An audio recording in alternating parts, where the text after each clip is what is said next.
Welcome back to summer camp, kids, where things get strange when the lights go out. So grab your sleeping bags and your short shorts because we're traveling back to the 80s. You know what? I Welcome. knew I was missing something. Short shorts, jean Yeah, but no shorts. one can no one can see them, right? So Yeah, but I could have stood up for the entire thing. So you just can't see anything, only like from my waist down. have you seen Arrested Development? Yeah, Never nude, where he's just like he can't take off the jean shorts. He's like showering in jean shorts. So weird. I I'm really hope you have the image of the guy from this. You have I'm fucking. back with a What can of is with you and moves. Heineken? I don't know. It's just like it's a party. I had a Heine like 2 weeks ago. I'm thinking it was on the bachelor party. I had a Heineken and I was like, I didn't like it that much. I was like, I'm I drinking remember that liking now, it and I'm more. like, it's not great. Like normally, I'm drinking alcohol free Yeah, Heineken, so which is that strange. that's an actual Heineken now. So now Yeah. I'm like, doesn't taste Why as do you nice as I thought. drink non-alcoholic beer? Why not just not drink it at all? I know, yeah, I know. That'll just tell It's you how much of an strange. issue it is for me. Yeah, it's fucking. I could never drink non-alcoholic beer. Billy left like a couple Michelobes in the cooler after we went. So I had a bachelor party. We went to a cottage, everybody, and it was like this. It was like in the like on an island kind of thing, like in the middle of nowhere. It was cool. And it's old cabin kind of thing. It was pretty like cool. We were watching like old VHSs of movies and stuff like that, and kind of nostalgic. And Billy left some of his Michelobes in Billy from Stranger Podcast, my co-host. And so I had one, and I've never drink light beer. I would drink IPAs or like craft beer just because I want the least GMO. Even though most of those beers probably already have GMOs in them and stuff like that, so I try to drink and support local kind of businesses and Ontario craft beer and all that stuff. And having one of the Michelobes after work the one day was hot and it was like nice and cold and it's like almost like water. I was like, I get why Billy drinks like 8 of these in a row. I don't even know what that is.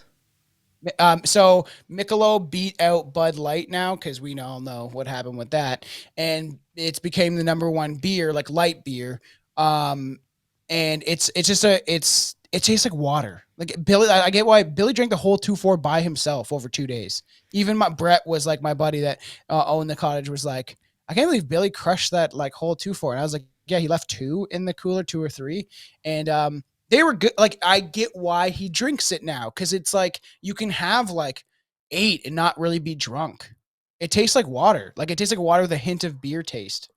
Yeah, I could see that. I could see why you would drink that then.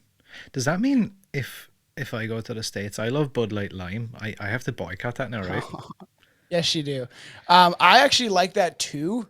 And now they're trying to like sell people on like the seltzers and stuff like that. But like considering what we're talking about, I just don't want. It's not even not supporting the trans community or the LGBT or whatever, right? It's about not supporting Dylan Mulvaney. I don't want to support that narcissistic fucking weirdo, that like stereotypical One of the worst people on the planet. man. He's like that, and it's not. And people even said that like when Tim Pool kept making jokes because I like Tim Pool about like the whole he called him Bug Light and stuff, which is fucking funny because of the World Economic Forum, and yeah, we'll get this started in a second. I just want to say, and then he's like, it's not anything against any fucking person. It's because Dylan Mulvaney is so like vapid and like gross, in my opinion, of the type of person he is. He's a narcissistic, like making fun of women stereotype. Like 100%, like these are my hiking heels. It's like, what are you talking about? I just have So to like weird. completely like people like that for me now. I try as much as possible to just like completely purge them from existence because I'm like Coffee. everything about them it just infuriates me and I'm like I wish I could just like erase this person from the world. that sounds that sounds terrible, but a guy with a fucking little mustache also thought the same things. I'm just fucking kidding. But I, it's all I for heard fun. was that guy. Yeah, that's that guy you were always telling me about. You're saying he's pretty cool.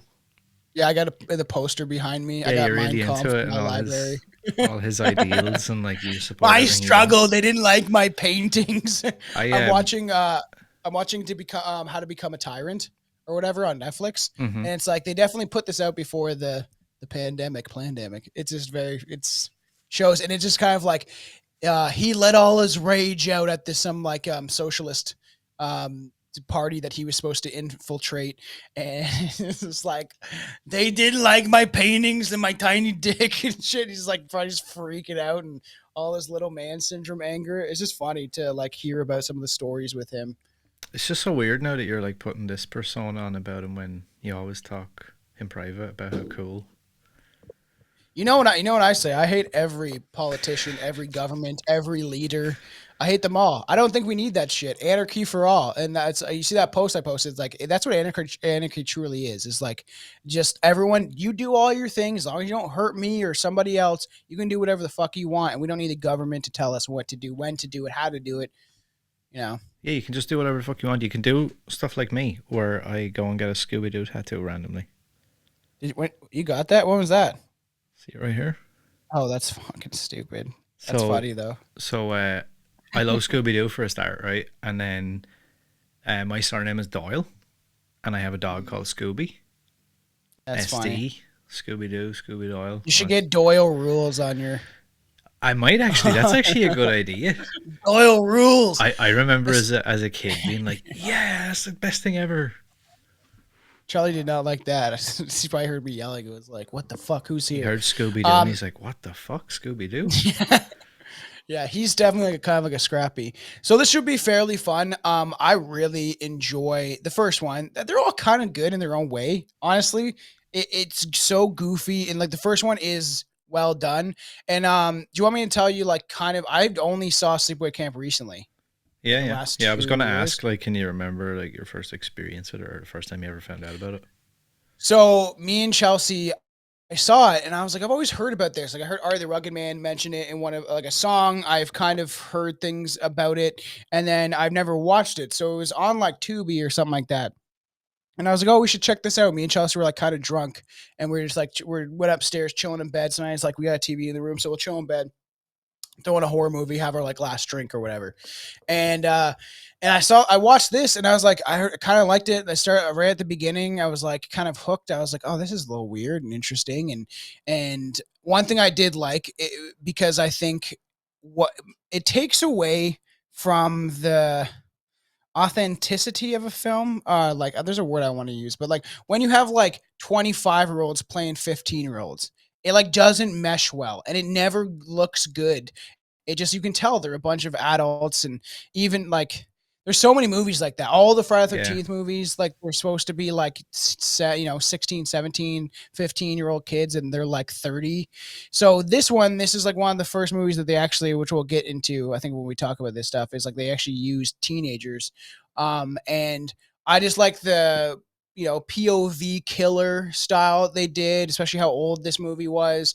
One of those first slasher films, and then the ending that got me. That got me good. I was like, "What?" When we finished it, and I was like kind of drunk and just like cooked on it. I was like, "What the fuck?" you know, But that end and scene it is is one of those, iconic. and like I remember being intrigued as to like like what was this like?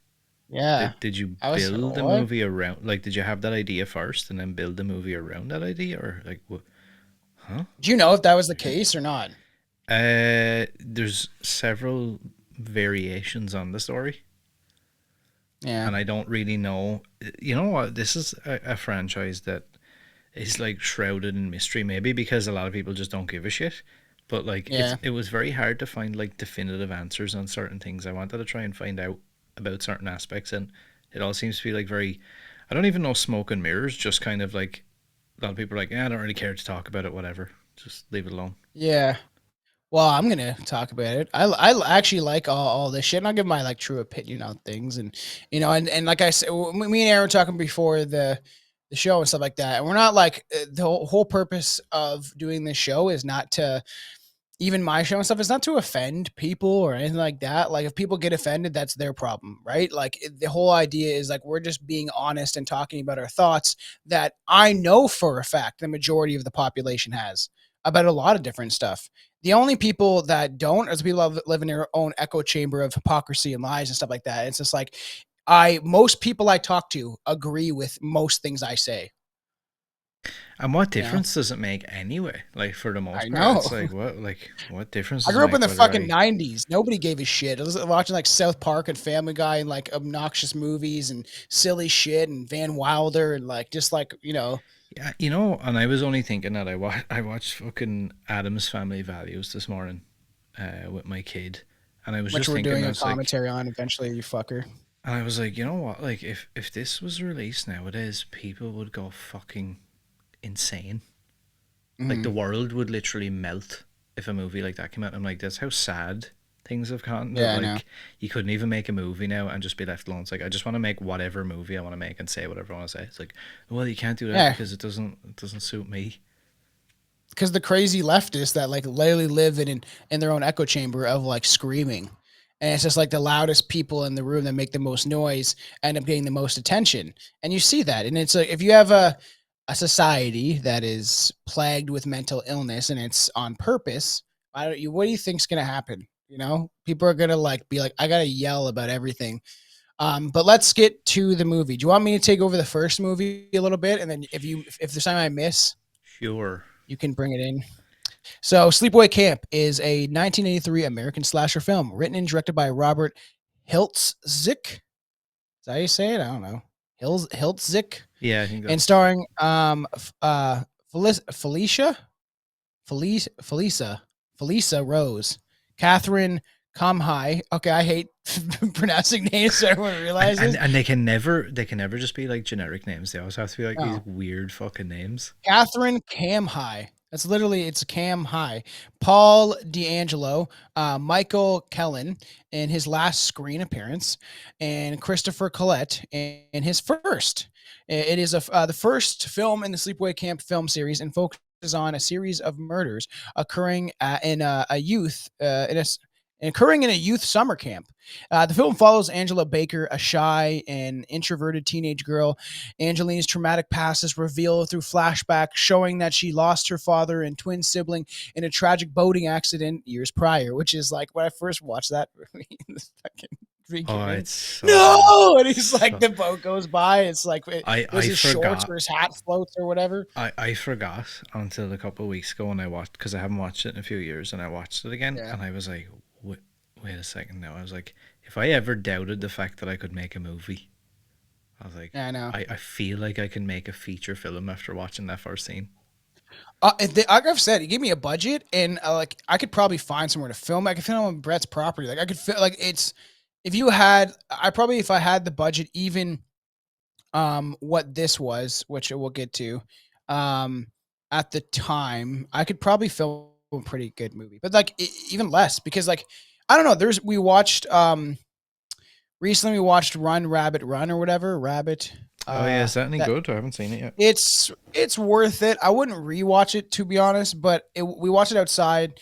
I was smoking cigars and stuff. It was fun. Not it was spooky. Okay, but I said I was like, wow, what a like easy movie to film. Most of the movie is in one place, in one location, in one home with two actors. That's it, really. So I'm like, I saw it's Talk to Me last night. is that The like new movie that's an out. '80s porno? No, it's What's that that? fucking new horror movie by A24. Is that any good? Talk to me. Uh, I wasn't. I couldn't wait to go and see it because everyone's been saying it's gonna be like the hit of the year. Bees Yeah, knees, yeah. yeah, Yeah. didn't really do it for me. I don't know. Some opinions I hear in the horror community, I'm like, really? That's fucking Sometimes, weird, dude. sometimes I feel like, and this is probably gonna be controversial to say, and maybe because sometimes, right, the community, so the horror community is really really supportive, like the actual fans. But Oh I'm yeah, gonna yeah. go on I record now do. to say that I personally feel that some of the other creators in the space are super toxic and jealous and like to just crush. It's like rather than all of us like, okay, so how can I get the biggest building in the city? Is just to build the biggest building. No, I'm just gonna knock Yeah. all the other buildings down, so I'm the only building left. And they kind of Yeah, operate I like know. that.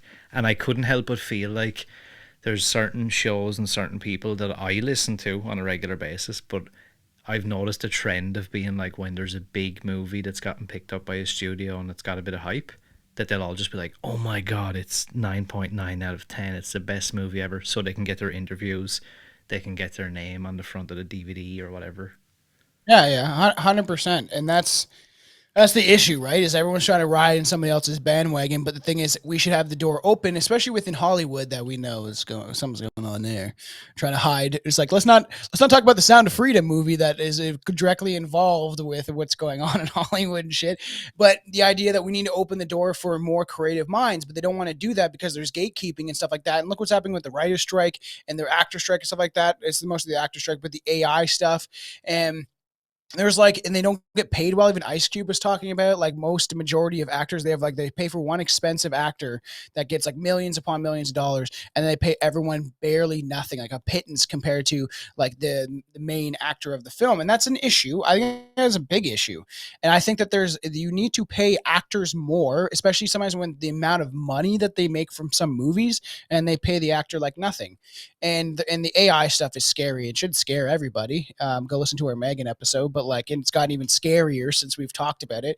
So I don't know. They need to open, like, not even Hollywood. There should be, even in like say Texas, but especially more free places, and have like, almost like a, not even Hollywood, but another outlet for movies to be Yeah, created. yeah.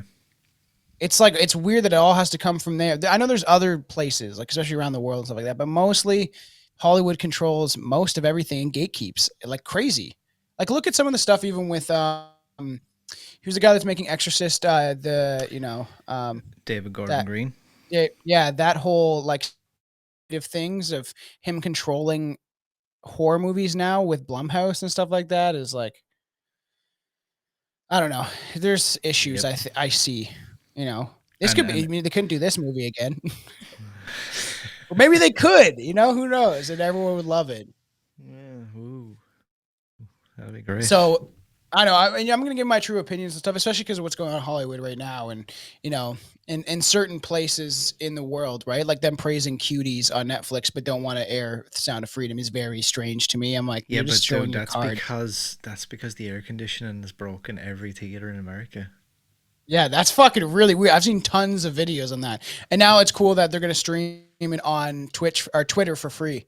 Elon Musk wants to do that, which I'm not a fan of. I think I think there's something about him that we don't know, and he's going to try to look like a good guy as long as he can until he wants to inject your brain with a microchip. But let's get off that train. That is For Strange Brew, so go check out that show. But so it films her and like I wanted to mention the boating thing because it is really ridiculous. Whatever floats in the end, I can't remember. Is it like it'd be funny if it was a pair of like 80s short shorts just floating in the water, but it's like a hat or something. You know what I mean? That he ends up getting hit from. Like when they just shows like, or it's the kid's hat, or I think it's the kid's hat or something like that. So after losing her family, Angela is sent to visit her very eccentric Aunt Martha and protective cousin Ricky. Aunt Martha gives some strange speech about what wonderful summer it will be before pushing the two young teens out the door to camp. And did you have any experiences with camp in general? Because this would be kind of a fun episode to talk about, like just the idea of camp and if it's good or bad or like. So over here, camp is basically non-existent. Um, Really? we have like summer camps and stuff, but they're not Yeah. like what you guys are used to. So it's like you would go somewhere for like the day, like school, but then you would Like always a come back. distillery and you're like trying all the different whiskeys when you're like eight, You like this one's good. you would come back home. Then the only other equivalent that we would have that's like any way close to it is in the west of Ireland. There's an area called the Yeah. Gaeltacht, which is basically a completely Irish speaking part of the country. So like Bunch of everybody travelers. everybody still speaks in Irish. Like you can't speak English to anybody, and a lot of people What does that get sound like? Can you do any? uh, not really, to be honest with you. You know what, What is it actually, like? I need to like come up with something for an episode for that. I actually never thought that's a good idea. Because like I have no idea like what that would sound like. I just keep thinking of Brad Pitt and Snatch. Um, I got a caravan. Fucking just like talking Leave it really with me. fast. You I'll can't. think of something. I'll Okay. think of something. Okay. And so I went to camp a couple times. and it would be like a week long thing or a couple of days. And it's like big over here, especially within the States. I'm sure it's even bigger. We have like the YMCA camp, and now they're getting themselves in trouble, but that's a topic for another day. But uh, they, what? What age groups like go to camp? So, um, I feel like anywhere from like 7, 8 to like 15, So like maybe for the 14. older kind of like teens, then is it all like sexy nudie, like going around kissing behind trees and stuff? So my buddy used to go to Christian camp, and he's like, it's not Christian. He's like, it is Christian, but he's like, they're not doing Christian things. Like those camps usually have a lot of people doing stuff in like sneaking into the girls' room and doing some shady stuff, kissing each other, blowjobs, hand job, probably just mostly like little things like hand jobs. You can imagine the first time you like a girl touch your penis, she doesn't know what she's doing. So she's like, "Oh, fucking that hurts." I worked with a chick, and my buddy said, "I always liked this that she had rough hands. They used to call her what did they call her? Sandy Handy, because her hand was like Jesus. sandpaper." Ladies, ask what we like first. Men should do the same thing too, because I think men don't understand what they're doing down there. Most times, you just try. You're like, does this feel good? Tom is actually selling a course right now, so if you check out Yes, strangebrewpodcast.com, you can I will get teach you the a link to perfect his way. course. I make them shiver. Okay, so stupid. Anyway, so like and I've heard that stuff where there's like weird shit going on, stuff like that, like especially in Christian camps. But when I went, I'll never forget this fucking memory. I was on the bus to go to camp, and it's always awkward. I remember going to camp once when I was like 7 or 8. This art camp, mom dropped me off, and I remember crying, freaking out. I didn't want to go. I didn't want her to leave me there, all these fucking strangers. So we were like crying and freaking out, and I was like young, and I'm like, I don't want to fucking go here. And then I went to this YMCA camp, and you get on a bus with a bunch of kids, and then you're at this camp for like 4 or 5 days. And I remember like being in the back of the bus, and all these like cooler kids were talking about Snoop Dogg, and he's like, "Oh, I'm listening to Snoop Dogg." I had a little like Walkman, well, a CD player, right? And I was like, Snoop Dogg, is it Snoop, a Snoop, a doop doop? And I was like joking about it. And he's like, no, that's not what Snoop Dogg is. And he's like, shut the fuck up, kid, or something like that. And I was like, man, I just wanted to be part of the conversation. But it was always weird. And it just felt like uncomfortable because you didn't really know anybody. The counselors did their best quotations, but it was always just awkward because you have a bunch of kids and I don't know. I feel like some were not privileged that well, and I wasn't privileged that much either. It's just a way to get kids out of the house, and it can be expensive, but then there's things that like sponsor it. But it was just I didn't like being around a bunch of kids that I didn't know, and it was weird. But I'll say one thing: playing Manhunt was very fun. You know what Manhunt is? No, I was just going to ask. You know what Manhunt is? That's your so in Manhunt essentially, from what I can remember, is like there's people that are like the hunters, so to speak, and then there's like survivors, and someone starts off and then they try to get you, and you can have a flag on your belt or something like that, and once they get you, then you become a hunter, or like essentially it could be like they could do it like a zombie way too, like you're a zombie and you have to turn other people into zombies. So you could like hide in trees and shit and like find the most obscure places to hide out. And we were like up in this really high tree at one point, and like you could just see them walk past. So we did this on my like 12th or 13th birthday in a neighborhood where we were like there's one or two people at first, and then everyone got like a couple minutes whatever to hide, and we were like hiding in people's backyards. And I remember like being pressed up against the wall in someone's backyard and then looking in their sliding door, and they were just sitting there eating dinner, and I was like, oh, I should probably get out of here. Like this is kids running around their Peeping backyards. Tom. Yeah, literally. But it was like it always was uncomfortable to me to be in camp. I don't know what it is. It just was like a eerie, weird vibe. So you didn't get And any like sexy hand jobs or anything, no? no, I didn't. But the counselor did eat my asshole that one night. It was Oh, fun. nice. Counselor Bob. I'm just Oh, kidding. cool. Cool. That That sounds never awesome. happened.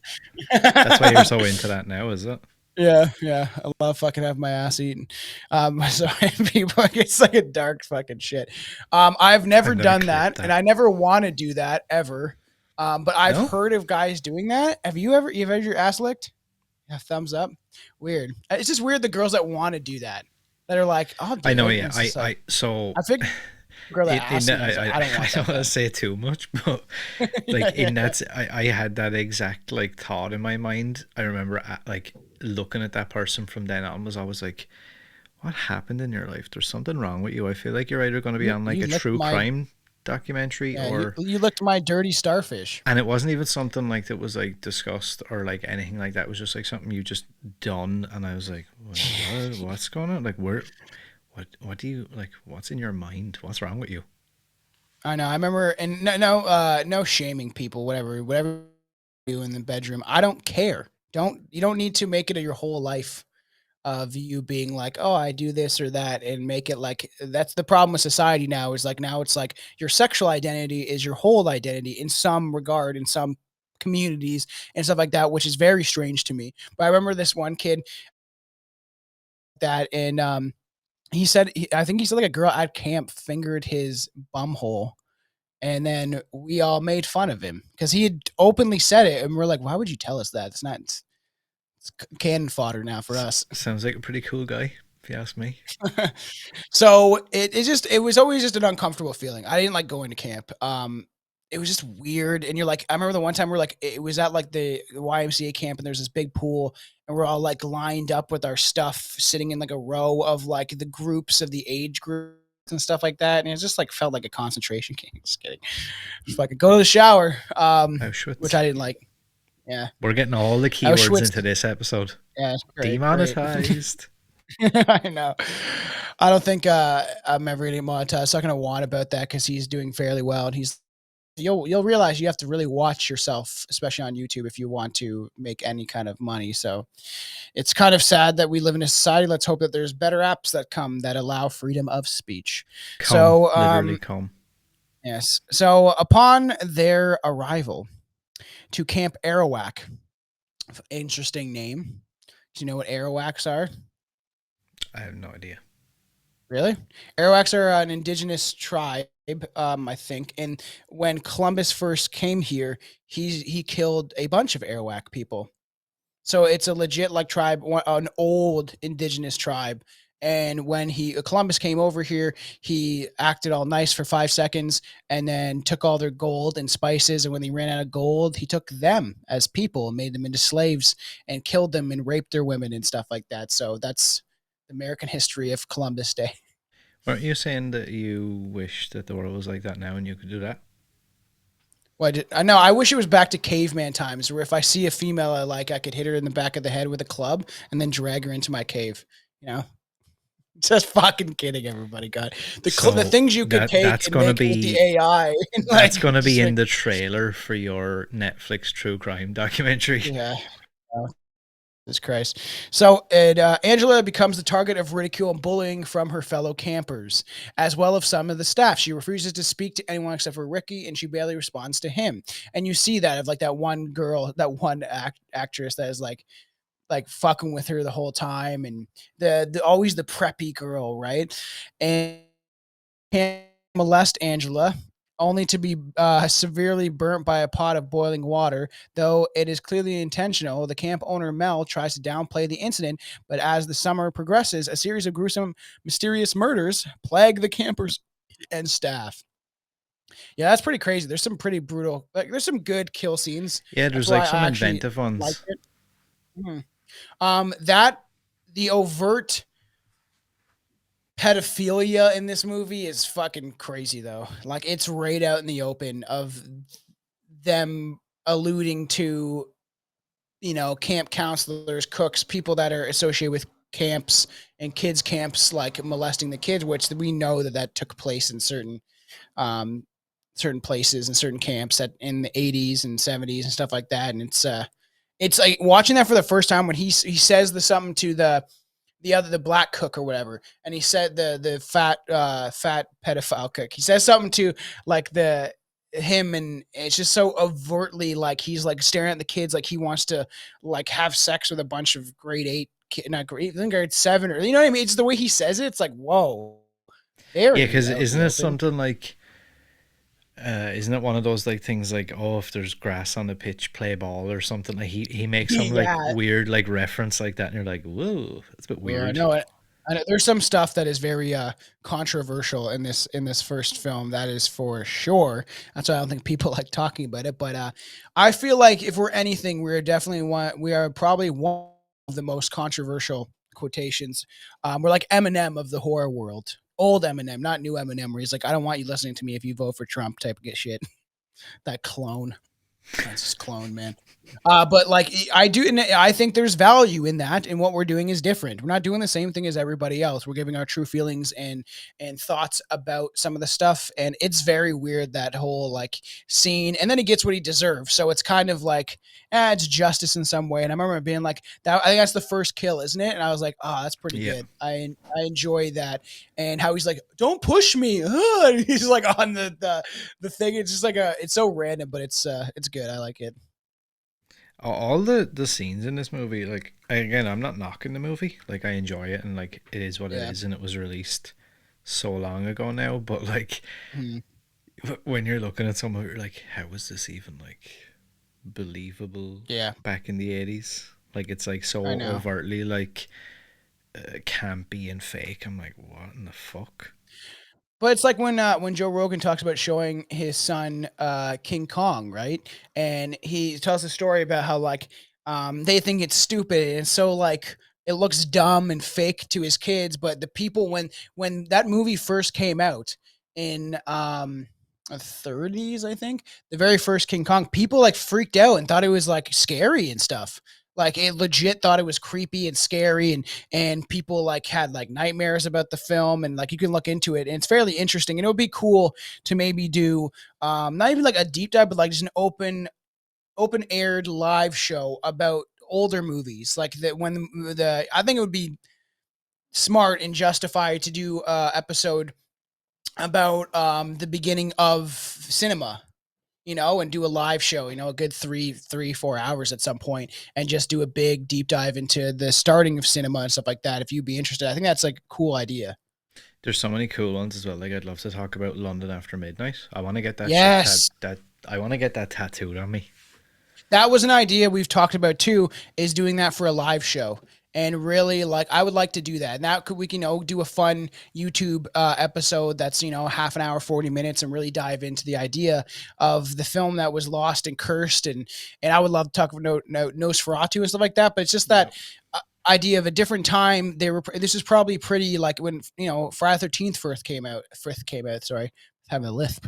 That people like were genuinely scared of it and stuff like that, and it freaked them out. But that's why I want to get into this. I'm a huge fan of like those summer camp horror films. I love Friday the 13th. I don't care what anybody says about any of the movies. I love them all in their own kind of way. And even this, when I first watched this, I was like, awesome, like cool fucking I love slasher film. We go out to camp and it's just I don't know. There's a Same feel as about it. me, same as me, and like it's so much more foreign, I think, to me. So like I Yeah. was always like, even now as an adult, like I'd often be like, I wish I could go to summer camp and like experience what you guys might have got a little bit of experience in. Even, like you're telling me, yeah, I didn't really care for it, but like to me, something like that is so foreign. It's like, oh, that's in Canada and the States. Like I've never seen a Dude. summer camp, or I've never seen that vibe, like where the school buses pull in and like everybody's jumping out and there's log cabins and a fucking Yeah. lake and shit. Yeah. Yeah, I went to one where it's kind of like that. But like you'll just have to go and be like, Billy Madison, or was that where you have to experience like being younger, and you put on like a fucking like a hat like the kid Ricky has in this, and those And like they those turn like the hat up. mesh, not even mesh. Yeah, those like those like 80 short shorts, they're like and they have like the little slit in it in the line, like exactly what Ricky wears in this movie, where it's like those like colorful, really short shorts where it's like almost riding into your like dick area, and you walk up, you got your socks pulled up to your fucking knees and shit, That's what I should have wore for this. and you can't really see it, but like for the audio listeners, we have like I have a mullet wig on and my Compton hat on because I was like it's kind of 80s, and fun glasses, my They Live glasses that I wore when I played when I dressed up as Roddy Piper for the Halloween special. But like these are so dark, even on a sunny day, I can barely see what's in front of me. I decided to try and repurpose my Jimmy Savile Oh wig. yeah, wig. Oh, that's where that's from. That's Yeah, funny. yeah. That's funny. So, obviously, a series of gruesome murders plague the campers and staff. Filmed in upstate New York in the fall of 1982, Sleepaway Camp was released the following year by United Film Distributors. It earned approximately 11 million at the box office, was met by largely unfavored reviews from critics, many whom deemed it exploitative. I can't even say that word. And derivative of such films as Friday the 13th. So, and that was in the 1980. So, of course, critics are going to shit on it. It's a lot of times they did shit on slasher films because their opinion is garbage. Like, So that guy that has no jaw or whatever. Fuck that guy. here's something that like I've been thinking about a lot lately. Are we not at a stage now, and I don't even mean just now in 2023, but in like Yeah. our lifetimes and maybe the last 50 years, let's say, maybe a little bit more, where everything is, you could make the argument that everything is technically some sort of a copy or a rip off of everything. It is. Like Hollywood, I could I've said say this that before, about Hollywood absolute. recycles. Yeah, like I could say that about absolutely everything. Like somebody could probably make the argument that our shows are, oh, you're just doing what this show does, and that show is just Yeah. doing what that show done. But better. You know, it's Yeah. but it's that kind of thing. Like I 100%. feel like you could really make that argument, like to say, oh well, we've already had a summer camp uh, Yeah. slasher movie, so we can't make another one because it's too Yeah. much. Like it Everything doesn't. in Hollywood is recycled. Everything. Everything. Look at what Disney does. They're just constantly releasing the same shit they've already done over and over and over again, and then making it more wokeified Can I? and Yeah, stuff can like I be that. mad controversial right now? Because it's been really fucking bugging me the last while. This thing that Sure. Disney do now, and I'm only just gonna say this, and then we're just gonna stop talking about it and move on. But Okay. this thing that Disney keep doing, obviously, of course, you know this, and everybody else probably knows it, but like this shit of like the thing with Snow White and the Seven Dwarfs, for example. Oh yeah. Six of them are not dwarves anymore, and Snow White is not fucking white. Or Yeah. like all that bullshit, like being like, let's put a black person in a role, let's put a gay person in a role, let's put a man in a woman's role, let's put a woman But like then so if you do the the next thing we're reverse gonna of have that, like we're gonna have to have the fucking Rock playing Little Mermaid. Like I'm like, what in the fuck? and, Like what's wrong? and then if you did the other version of that, if you had a black character played by a white guy, they would freak out. You know, it's crazy, and the fact that there's people that support my crime minister when he has done blackface many times, and he shouts at people for being racist or white supremacist, and it's like, bro, you wore blackface like 5 times. You like, and that's why I've always said everyone is a hypocrite. People have heard my opinion before, which you've probably heard lots of it on this show. Is like everyone's a fuck. I'm a hypocrite. Everyone's a hypocrite, and they say one thing out their ass, and then they do the complete opposite. I try to be true to myself and express, and I will give my opinion no matter what. And if someone doesn't like it, I don't care. Why would I care what other people think? That's so strange to me. So now we're living in this world where everyone has to care about how everybody else feels. And if you cross that line, then all of a sudden you're a bigot, you're a bad person for not thinking outside of the narrative and the norm. And I'm never going to be that person. So we're out fun times in this show. And the thing I like about like movies like this is they just made a Yeah. movie, they put all this shit in it that you could never do now. And like I Oh don't yeah. even think, just from looking Push at the it, obviously boundaries. there was some people like who didn't like it because of some of the content in it, but a lot of people, Yeah, the you know, exploitation kind of style. but like obviously it was basically panned by critics, but a lot of it wasn't actually anything to do with like the sexual undertones or anything like that. A lot of it was just like, oh, it's just a bad movie. It's just like Friday the 13th, but Yeah. worse. Is their It's just like, argument? yeah, it's just like a worse version. So there was none of this stuff about like, well, there was a dude in a role, or we had like this weird like pedo character who was like, Yeah, that didn't yeah. really come into it. It was just like, it was just not a good movie really. And at the end of the day, I loved it. When the Same. first time I I think watched it's it, a I good was movie. like, That's not my opinion. this is great. Like I'm my favorite thing in the world when it comes to cinema and movies is slasher films. I'm sorry, but that's Same. my jam. I love that shit. So naturally, Mel became increasingly paranoid about the reputation of his business and suspects Ricky to be the killer. Meanwhile, camper named Paul develops a romantic interest in Angela, and they share a kiss. Um, Finkel is Einhorn. Einhorn is Finkel. He's like in the washroom, fucking like rinsing his tongue. It's funny because now people were getting offended by that shit, and that shit was hilarious. When you like Jim Carrey realized that Einhorn is Finkel, it's kind of it relates to this because at the time this Paul did not know Angela was a Yeah. boy, which we'll get into, Dun, and which dun, further fuels the campers' dun. gossip, and they're gossiping about her. Um, here. Finkel is Einhorn. I love Jim Carrey. Love those movies. He's done some shitty shit in his life, but I think he's waking up. He's awake. I hate the word woke, so because they ruined it, but he's awake to a lot. I think he did a bunch of psychedelics in the forest. Oh, these are cool. Look at that one poster though. Jeez, that the iconic face, which we'll get to at the end, is just like it's so Freaky. iconic. What the fuck is that one? Which His one? dick was not that big in the movie. Where? That Oh, one in the corner. in the What top the right. fuck? So everyone, like I know there's tons of people probably listen on their way to work or working in general or at home cooking dinner or whatever on the audio. But there's a lot of fun stuff that if you ever want to go back and watch the video, like throw it on your TV. I always tell people on my show to stream it. Have a beer, enjoy this with us. But like that one image is so it's badly done. It looks like I drew it. I And love when his people do penis that is though. tiny. He's not that. He doesn't have some hog on him. Would that have made Jesus. it better or worse? I feel like they wouldn't be able to show it that much because back then it's like even back then it was like if you had full frontal male nudity, you can have all the women nude in the world and it wouldn't matter like ass, boobs, even some tufts of hair or whatever, and people didn't seem to care too much. But like it was a full frontal nudity was like a not like a no kind of thing. So even at the end of this movie, I was like surprised. I was like, whoa. Yeah, But because that one poster is very funny. but yeah, like, I suppose, and when you think about it as well, it just looks like a shit ton of like dirty ass pubes and then like a little cocktail sausage sticking out of it. Yeah, 100%. The original art is always pretty cool with the shoe. I enjoy that. But that one, the kind of the green one in the corner, with all the different characters like getting killed and stuff like that. Angela's face does not look like Angela at the top, but that poster is cool. I like that one. Yeah, yeah. Well I done. there's something I don't know why, and it kind of haunts me about the face at Oh the yeah, end. yeah. It scared me. I was like, Yeah. "Whoa!" Like it freaked me out at the end of the movie. It was like late. We are just like laying in bed.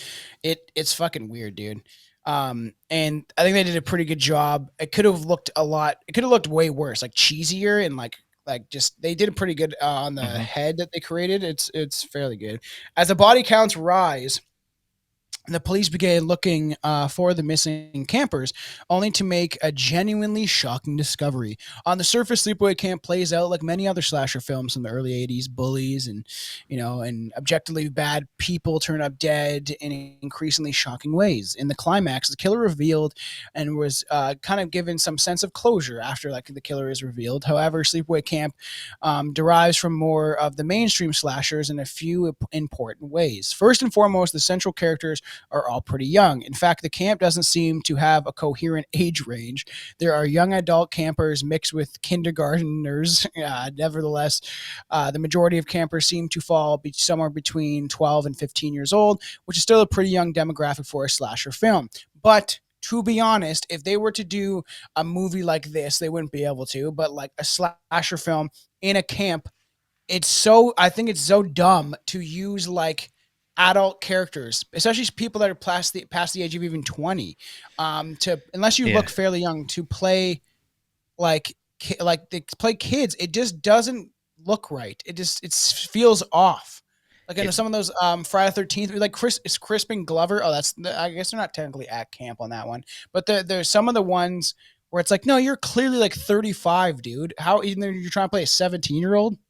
I never ever get that, and like, look, I can understand in one way like the perspective of like, well, we need to get some like good actors or names or whatever like that, but I'm always like kind of irritated by that. Like Yeah. even in newer movies, like I'm Oh trying to yeah. think of like even say like the Friday the 13th remake. Yeah. And I know they're not Yeah. meant to Yeah. be like, I know they're not supposed to be like 15 or any shit like that, but like Yeah. you can tell they're trying to give the impression that the group is like really really early 20s, and then like you have fucking Jared Padalecki or whatever the fuck his name Yeah. is. Like he's after been in like 85 seasons of Supernatural and he's like 50. And I'm like, he's Yeah. riding in on a motorcycle. And it's, it's supposed to be like, oh, Hunky. fresh out of Screen high school, candy. bro. Yeah. And I'm like, the Yeah. dude is literally like 37 or something. I'm like, I can't I take do that like serious. that I love movie. that movie. We're gonna That's get the thing. I yeah, we're gonna love get that to that. movie. But I know. it was But one of there's those things problems. like where I just it's the same as Joyride or fucking Roadkill or whatever it's called with Oh Paul yeah, I Walker. know. Similar thing. Like it's Yeah. supposed to be like him and his brother. His brother's the old guy, and he's supposed to be like the young, like fucking 18, 19 year old, and the dude literally looks like he's in his 30s. Dude, look at Greece, bro. They're supposed to be in fucking high school Yeah, and they're yeah, like wild. like they are grown adults. Like you can't tell me that that weird I was going to say something really bad. The what's his name? The guy that loves Scientology. I can't think of his name right now. Danny DeVito, not Danny DeVito, fucking Danny. What's his name? What's that guy actor's name? Why can't I not? I'm fucking someone's Which screaming at actor? the radio. The main guy, the Out of fucking Greece? dude. Yeah, John Travolta? John Travolta. Why couldn't I think of that? Weird. Danny Zuko John is what you Travolta. were thinking of because that's his Yeah, character's name. yeah, Danny Zuko. You can't tell me that John Travolta is a teenager in that film. Like Yeah, he looks like he's 35. with that big Easter Island head. Yeah. Just like cleft chin and shit. He looks, and honestly, I'm not gonna fucking lie. I like that movie when I'm drunk. Me too. Me and Chelsea have watched it like drunk, and I'm like fucking singing it and shit like that, dance along, and Dressing up it's and shit. fun film. Yeah, and it's a fun film, but it's just the fact that it just doesn't sit well with me. And I know you want better actors, but this worked out fairly well, and all the Yeah. kids did a pretty good job. And you can't tell me that there's not kid actors, but then it's like the idea of like having to pay them because there is kid actors that are fairly like well versed and good at what they do. But then it's like the idea of like it's always hard to have kids in Hollywood. You got fucking Weinstein hiding behind fucking I was doors. surprised with how much, if you listen to any of the behind the scenes making ofs, Yeah. commentaries, or anything like that about these movies, all of them actually, Mhm. how much there was. I can't remember the name of the. I probably have it somewhere here for some of the later movies, but that they constantly had basically a group on set to make sure that the kids weren't exposed to any like weird We're shit. being molested. Which I was kind of shocked by, like when you see the content of the movie. But apparently, like the kids, like Angela, for example, wasn't even allowed hold the knife or any of the weapons for any of the kill I scenes. heard about that too. I think we'll get into that because like which I think is I get understand that. You know what I Oh yeah, mean? It makes 100%. sense to me.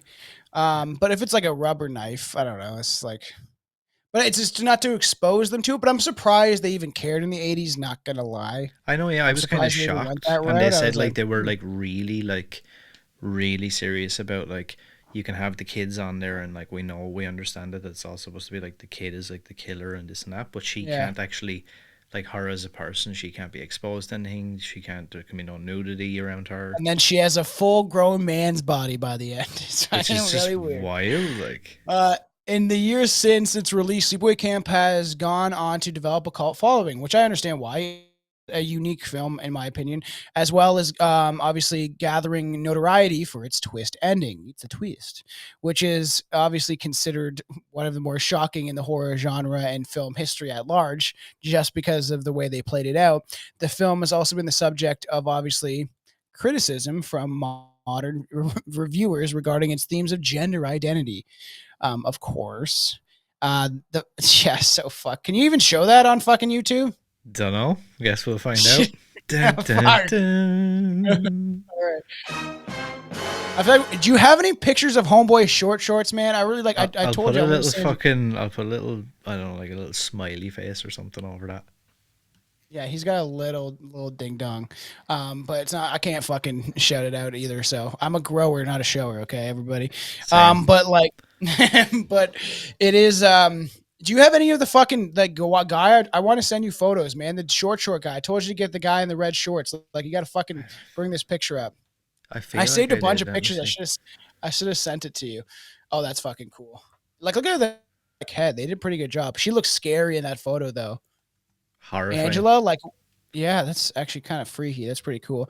So obviously, the film of Sleepaway Camp took place in Argyle, New York, near Summit Lake at a camp formerly known as Camp Algonquin.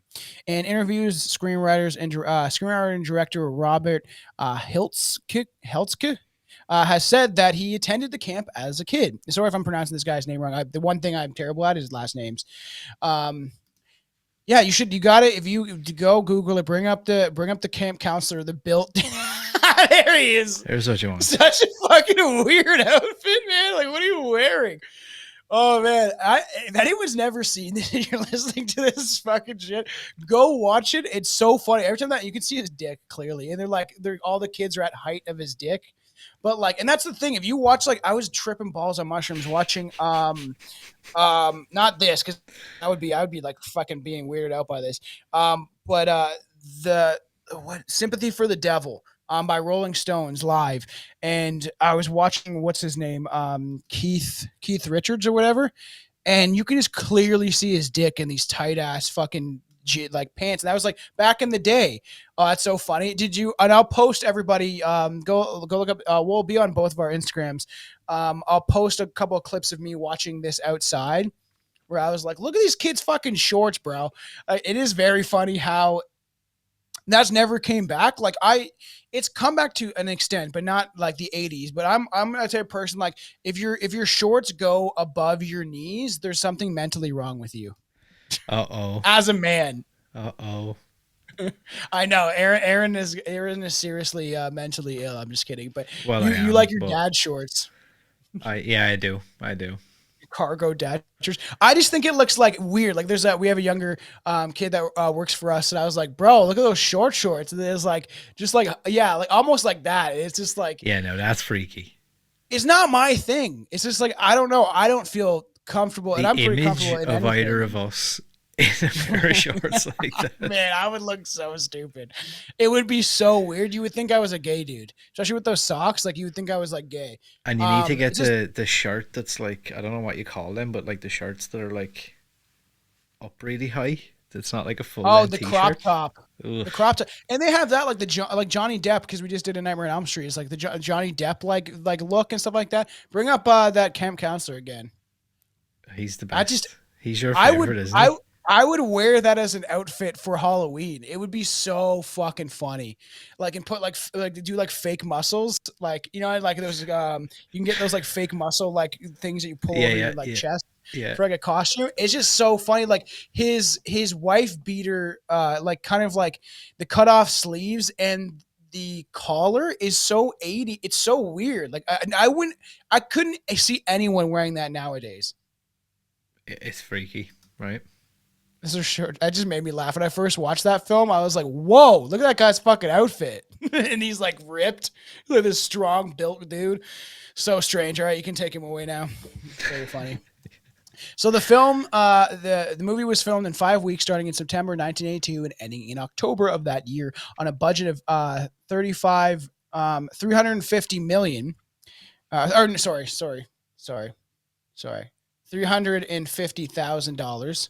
I was gonna The say. film, I know, it was like that's would be an incredible budget.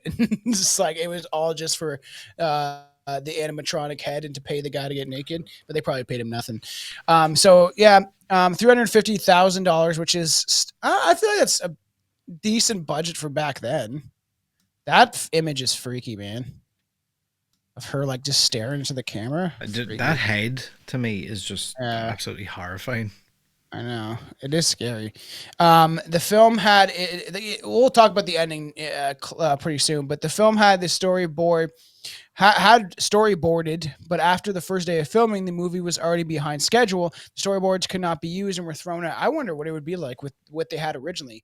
The trees with their leaves turning, obviously, because it was the end of like the summer. It was supposed to be in a summer film. So, didn't they? I think they painted. Didn't they not paint the? I have some fun facts later. I think that's they actually painted the leaves green Yeah, because it yeah, was to like keep with the continuity.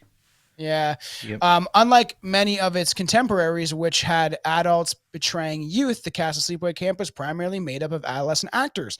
Sleepaway Camp premiered in New York on November 18th, 1983. It had its premiere in Los Angeles in the following spring on May 25th, 1984, screening in 15 theaters, not a lot, earning 90,000 during its opening week.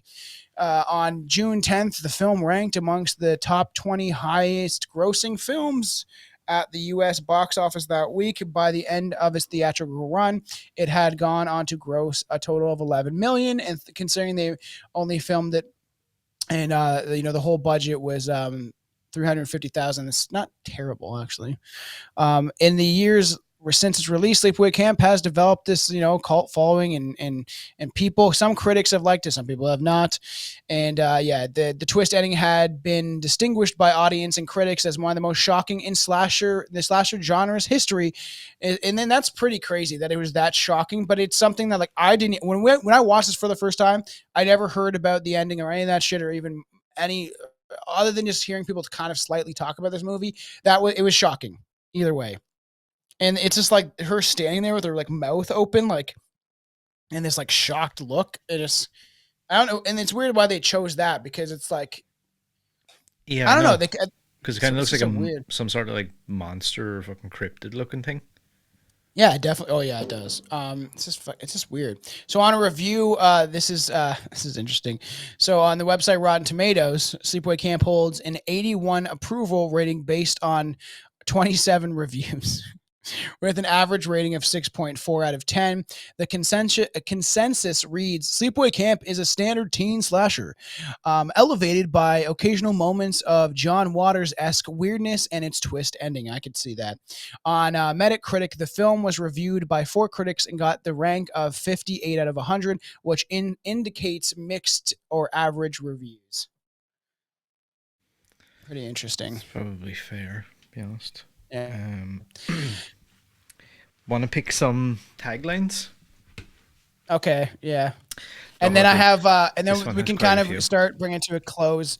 And then I have fun facts to kind of bring this to a close on the first film, and then we'll kind of like the ending will always be something that's shocking, and the head bust is so iconic in my opinion. Okay, so we have you'll go there on a bus and come back in a bag. Mm. Dear Mom and Dad, I've been at sleepaway camp for almost 3 weeks, and now I'm getting very scared. That is so Terrible. stupid. Someone is watching you. Someone is waiting for you. Someone wants to scare you to death. Literally. Too long. Too long. The camp's activity for today. Murder. So cheesy. You won't be coming home. That's it. That's it. Wow. Summer camp has never been so scary. That's just like basic. That's Yeah. not that terrible Yeah. because it's just basic. Like it, A nice place for summer vacation. A perfect place to die. It's not terrible either. Also, not that great. This place puts the RIP in R&R. That's so stupid. And then finally, we get another absolutely. I don't think I actually rated any of these as any good. The last one is Carrie meets Friday the 13th. That's not good. I think the first one is probably the best one. You'll go The there body- on a bus and come back in a bag. Yeah. It's not bad. You Not thought good camp either, was but- fun before. Now you get to look at a guy's penis. So the website Bloody Disgusting gave the film a positive review, praising Felisa. It's almost like it's Felisa, isn't it? It's just so weird. It's like When I hear her pronounce it, she Felisa. says Felissa, but I don't know if Felissa. that's, Oh, if that that's makes just how more she sense. pronounces it or that's Yeah. actually. Felissa Rose performance Actually did fairly good in the film's twist ending, calling it one of the most shocking since probably Hitchcock's Psycho. Not bad. All movie wrote a review on this film. While most of the gender bending story's sexual confusion is ultimately half baked, Sleepaway Camp is distinct enough to re- warrant required viewing for genre enthusiasts. So like yeah, like if it's a if you're a horror fan of the slasher, if you're a slasher film fan and then a horror movie fan, it's like one of those movies that you should see kind of thing, right? That's what I take from this. Yeah, yeah, I would think so. So Willie Cushking, who plays one of the bully campers, this is some fun facts. Was genuinely bullied by other kids during filming. Frank Trent Saldino, it's Saladino, literally, who played the camp counselor, had to step in when other cast members took things too far. Wonder what they were doing, like pantsing him and shit, which is always an embarrassing thing. Hazing them. Yeah, stuff like that. I have no idea. It's weird. The This is Mike Kellen's final film. He played Mel. He was sick during filming and did his best to conceal it. He died of lung cancer in August 1983, 3 months before hit the film release. Pretty crazy. Kind of sad. The film became an unexpected hit and something of a cult favorite for horror movie buffs. It made 30 times more than it was spent on. That's pretty crazy. Guess that It's makes pretty sense good too. odds, to be fair. Mhm. As a child, writer and director Robert, so he went to the camp. The director went to the camp that they filmed at, and then um, the main actress Felisa Rose was only 13, which is unusual for a feature film. Studios usually cast actors 18, 18 and over who look younger, obviously because there's restrictions of actors working extended hours, when they're under 18. Also, at 13, she was too young to see the movie in theaters herself, her own movie. Pretty weird, eh? Yeah, which is kind of wild when you think about it. Imagine her seeing the ending and stuff like if she didn't know, but she must have known about the face and stuff like that and seeing part of the filming. But obviously, the kids wouldn't have been allowed on set when the naked man was standing on the beach. It's just weird that it's such a weird ending because like she is a young teen, right? Hmm. And like you can clearly tell that she doesn't have like she's not hairy in any way, and then at the ending she's like grown like fucking all it's like a bunch like 2 or 3 feet or some shit like that, probably even more, and then she's like covered, she's like a hairy dude. Yeah, That's it like the is. one It thing that's is. kind of weird, It is freaky. I can't lie. It is really off-putting and freaky. and We it's get a good weird, and it's just like variety of where's she, kills in this movie as well. To be what. fair, like we get a good variety of kills. Like Yeah, you have I agree. let's see, run over by a speedboat, boiled alive, drowned, stung by bees, stabbed in the back, Yeah, the hatcheted, bees. burned and suffocated, arrow shot through the neck, and decapitated. I mean, it's pretty Yeah, and good that's where you're variety coming of. for when you're going to see a slasher film. That's really what you want. It's the kills. Over the years, actually, there's been a lot of rumors about uh, like an alternate cut of this, but Yeah. from listening to the writer director Robert Hiltzik, he basically said that there isn't really any missing scenes, and they basically just made it as was. There was maybe like, you know, minor like seconds, like 15 seconds here, 10 seconds there, but there was Yeah. no like, there is no like secret cut that was lost or anything like that. He was like, that's all bullshit. Of course, fans say that shit too. It's all because it's a movie that like I don't know, most people don't necessarily talk about or dive into and stuff like that. It's not like Friday 13th where you have like a fucking 6 hour documentary. You know what I mean? Yeah, yeah. The So when you see Angela at the end, Yeah. and she's there and she's humming and whatever. If you look, I think it's actually on YouTube. Someone's like tried to clean up the footage and whatever and brighten it up. But if you look really carefully over at the other side of the bleachers, you can actually see someone taking their clothes off. And apparently, it's the college student that they had paid to play her like nude. It's him in the background getting undressed for the scene, and they just never Weird. realized it because it was so dark at the time. They didn't realize that it would show up when you brighten the Yeah. screen. Weird. I know, yeah, it's kind of strange. So during the film scene where the canoe flips over in the lake, John Dunn cut the top of his hand open against a sharp rock on the lake's bottom, and he was rushed to the hospital. So, little fun fact: the climactic scene was accomplished by using a new man wearing a mask cast of Felisa Rose's face. I keep like wanting to pronounce her name in different ways. Like my brain does not compute names for some reason. And if you're a fan of Strange Brew podcast, you will know that. There were talks and even molds created for a strap-on prosthetic penis. Yeah, Um, that definitely did happen as well. Because if you listen to the audio commentary, they say that there was actually a fake dick sculpted and everything. It was like for her made, to wear. and that was the original idea. And then I don't know who stepped in and went, "No, God, no, you can't get a 13-year-old to do that. You fucking crazy." Yeah, which is nuts. Yeah, and I'm like, different times, but I'm surprised they didn't try to push that more. And just be like, yeah, But why can't we just do that? I know, considering what Hollywood has done in some cases. But for whoever did do that and stepped in, good for them and stuff like that. But it's just like the ending scene is just very weird to me. That it's just a full blown grown hairy man, and the it just that's why when I first saw it, I was like, fucking weird. How does that even make sense? Considering, but it was ultimately scrapped, obviously. And so for the climactic final scene, a local college student had to shave his body and stand naked on the waterfront. So he did shave his body, but he still has the hairy chest and stuff. So maybe like I can't. I think we did show it, but I guess he did. Maybe his legs weren't hairy, but it just when I saw it originally, it was like, maybe he did shave. It's like a bush that throws it away.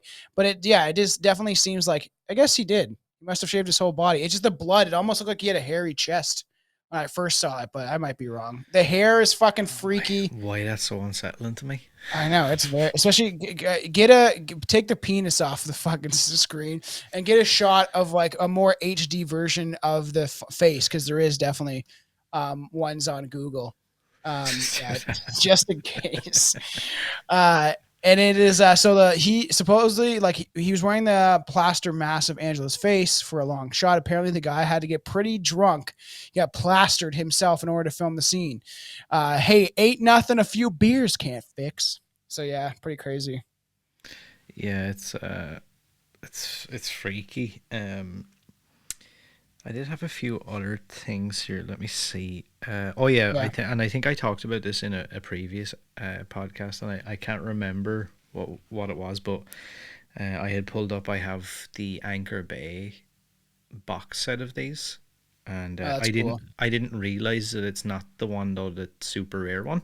So the original artwork for the box set was like it's done like this like survival kit, kind of like a first aid kit, the Yeah. outside of the box, and they actually used the American Red Cross logo, just because it's like a generic like it looks like a first aid kit logo, and they Yeah. used that, and the whole thing had to be recalled. That's why it's super rare now and it's out of print, because they started to file a lawsuit or something because it's a trademark logo. So they had to Anchor Bay had to pull back all the copies and try and destroy them, and then reprint everything without the that artwork, Yeah. which I Weird. I thought could was see kind that. of wild. The I could director see that. dedicated the movie to his mother, who died before its production began, and the inheritance from her death provided most of the movie's funds.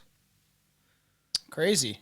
Interesting. Weird. Yeah, that is Also pretty in interesting. Europe, actually, and maybe you won't know this, but in Europe, this movie is more famously known as Nightmare Vacation. Weird. That's Yeah, and Sleepaway Camp is way that's better. gonna show up. That's gonna show up very shortly now in a lot of these sequels. They seem to be known more and more as that. Weird. The character Peter Baker, the like twin kid thing. Yeah. Do you know who he's played by? No. A guy by the name of Frank Sorrentino, who is the younger brother of the Situation from Jersey Shore. What? Yeah, No way. yeah. How weird is that? The kid that plays Ricky? Let me Who, pull him up who here. does he play? Uh, Peter Baker.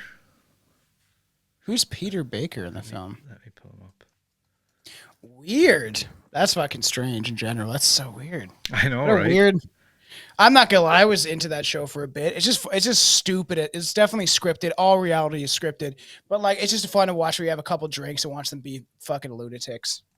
Because it's all like a lot of shit is staged and they push them to have arguments or to do certain stuff, right? And it's just like, So yeah, you remember at the very start when you've got the kids in the water, yeah, yeah. the kid, the son. Oh, weird. Yeah, That's strange. yeah, it is, isn't it? Right. So Some weird. fans have also speculated that Angela did not work alone, and that Ricky was in fact a second killer. They cite timeline issues and the fact that Jonathan Thurston, who played Ricky, was used to film the murder scenes due to Felissa Rose being too young. Oh yeah, and they couldn't show his like, but the hands were too veiny Yeah, and masculine too, so they're it his throw off. hands. Yeah, it threw off the audience and stuff like that because they wouldn't have no idea. Um, Pretty crazy. So rescue workers seen carrying away the injured cook in the film were actually paramedics in the local town, by the squad that they belong to. A shot of dead Judy was cut by the MPAA for being much too grisly. Now, to bring this to a close, do you want me to read off some reviews? Go for it. Sleepaway Camp has garnered contemporary criticism for its representation of a transgender villain. Willow McClay, a transgender writer for Clio magazine, criticized the film for being the equivalent of a mental instability with having grown up in a transgender role, not concurrent with your identity. Um, if people know me and they listen to my show, you know that like I have issues with the stuff that they're trying to push on kids and confuse them and if you understand identity politics, it's like a Marxist communist tactic to segregate people and put people in specific groups so they infight against each other and it's kind of a cult in my opinion, but that's just my opinion. You don't have to like it, you don't, but that's just my opinion. So when you have people are like, you when you're a kid, there's no such thing. People are not gonna like this. People are not gonna like this. I'm sorry, but there's no such thing as a trans kid. It's no such thing. What people are doing, and I wanted to just give a little bit of my opinion on this, is dangerous. We will, and I've told you this before, and I've said it on my show, is like we will see the consequence of our actions in years to come with all this stuff. You know? It's just for me. I think when I watch something like this, uh, I don't know. I don't ever get like caught up in that stuff. That's why I don't really understand when people do. I'm like, it's just a Yeah. movie. I just want to Yeah. Yeah. enjoy, and like the wilder it is, the more like drawn in I am to the story. I don't ever. Maybe it's just me, but like I never really like feel like I've looked at something and went, oh my god, I have to stand up and Yeah. like do a big I thing. know. It's like Me too. it's a movie about kids getting murdered at a summer camp and stuff. And I yeah, know. like it's a bit controversial and there's some like weird undertones and shit like that. But like it's not real, everybody. Guess what? I It's know. it's a It's not movie. real. Like It's when a people get movie. offended by like cartoons and stuff like that, it's just It's a crazy. movie. So nearly every single transgender person grows up being raised in gender roles that does not fit, and that doesn't mean that they are mentally ill or seriously violent. Well, no shit, but I do think that there is some justification in the fact that if you think that you're in the wrong body, that is a chemical imbalance in your brain. And I know people don't want to accept that, but that is like it's scientifically proven that gender dysphoria is a real thing, and most people that have it, especially when they're younger, grow up out. They grow out of it. They become more secure with themselves. And I got nothing. People want to do whatever they want to their bodies. I get tattoos or whatever, but doing this stuff, if you're not allowed to have a tattoo till you're 16 or 18 or whatever, you shouldn't be allowed to cut off parts of your bodies or be put on Mm-hmm. hormone blockers or all the stuff that they're doing in today's society, which I do think we will see the consequences. But this idea, like I take mushrooms. I'm a psychedelic user. Like I really truly believe in accepting your body for what it is and who it is. You can make it stronger, more healthy, but just accepting. I'm a true, firm believer in accepting yourself for who you are and what you incarnated in.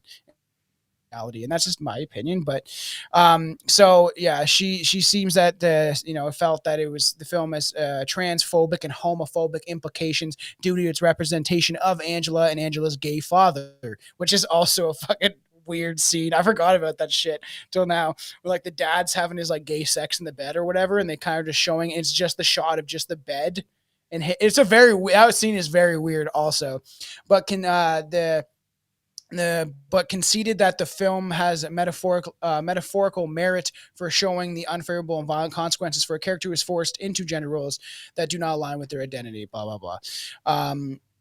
Pretty strange. Here's another one. Transgender activists, Carpal Carpal what a weird name. Carpernina Adams argues that the character of Angela is not actually transgender, but has been forced to live as a girl despite being designated as a male.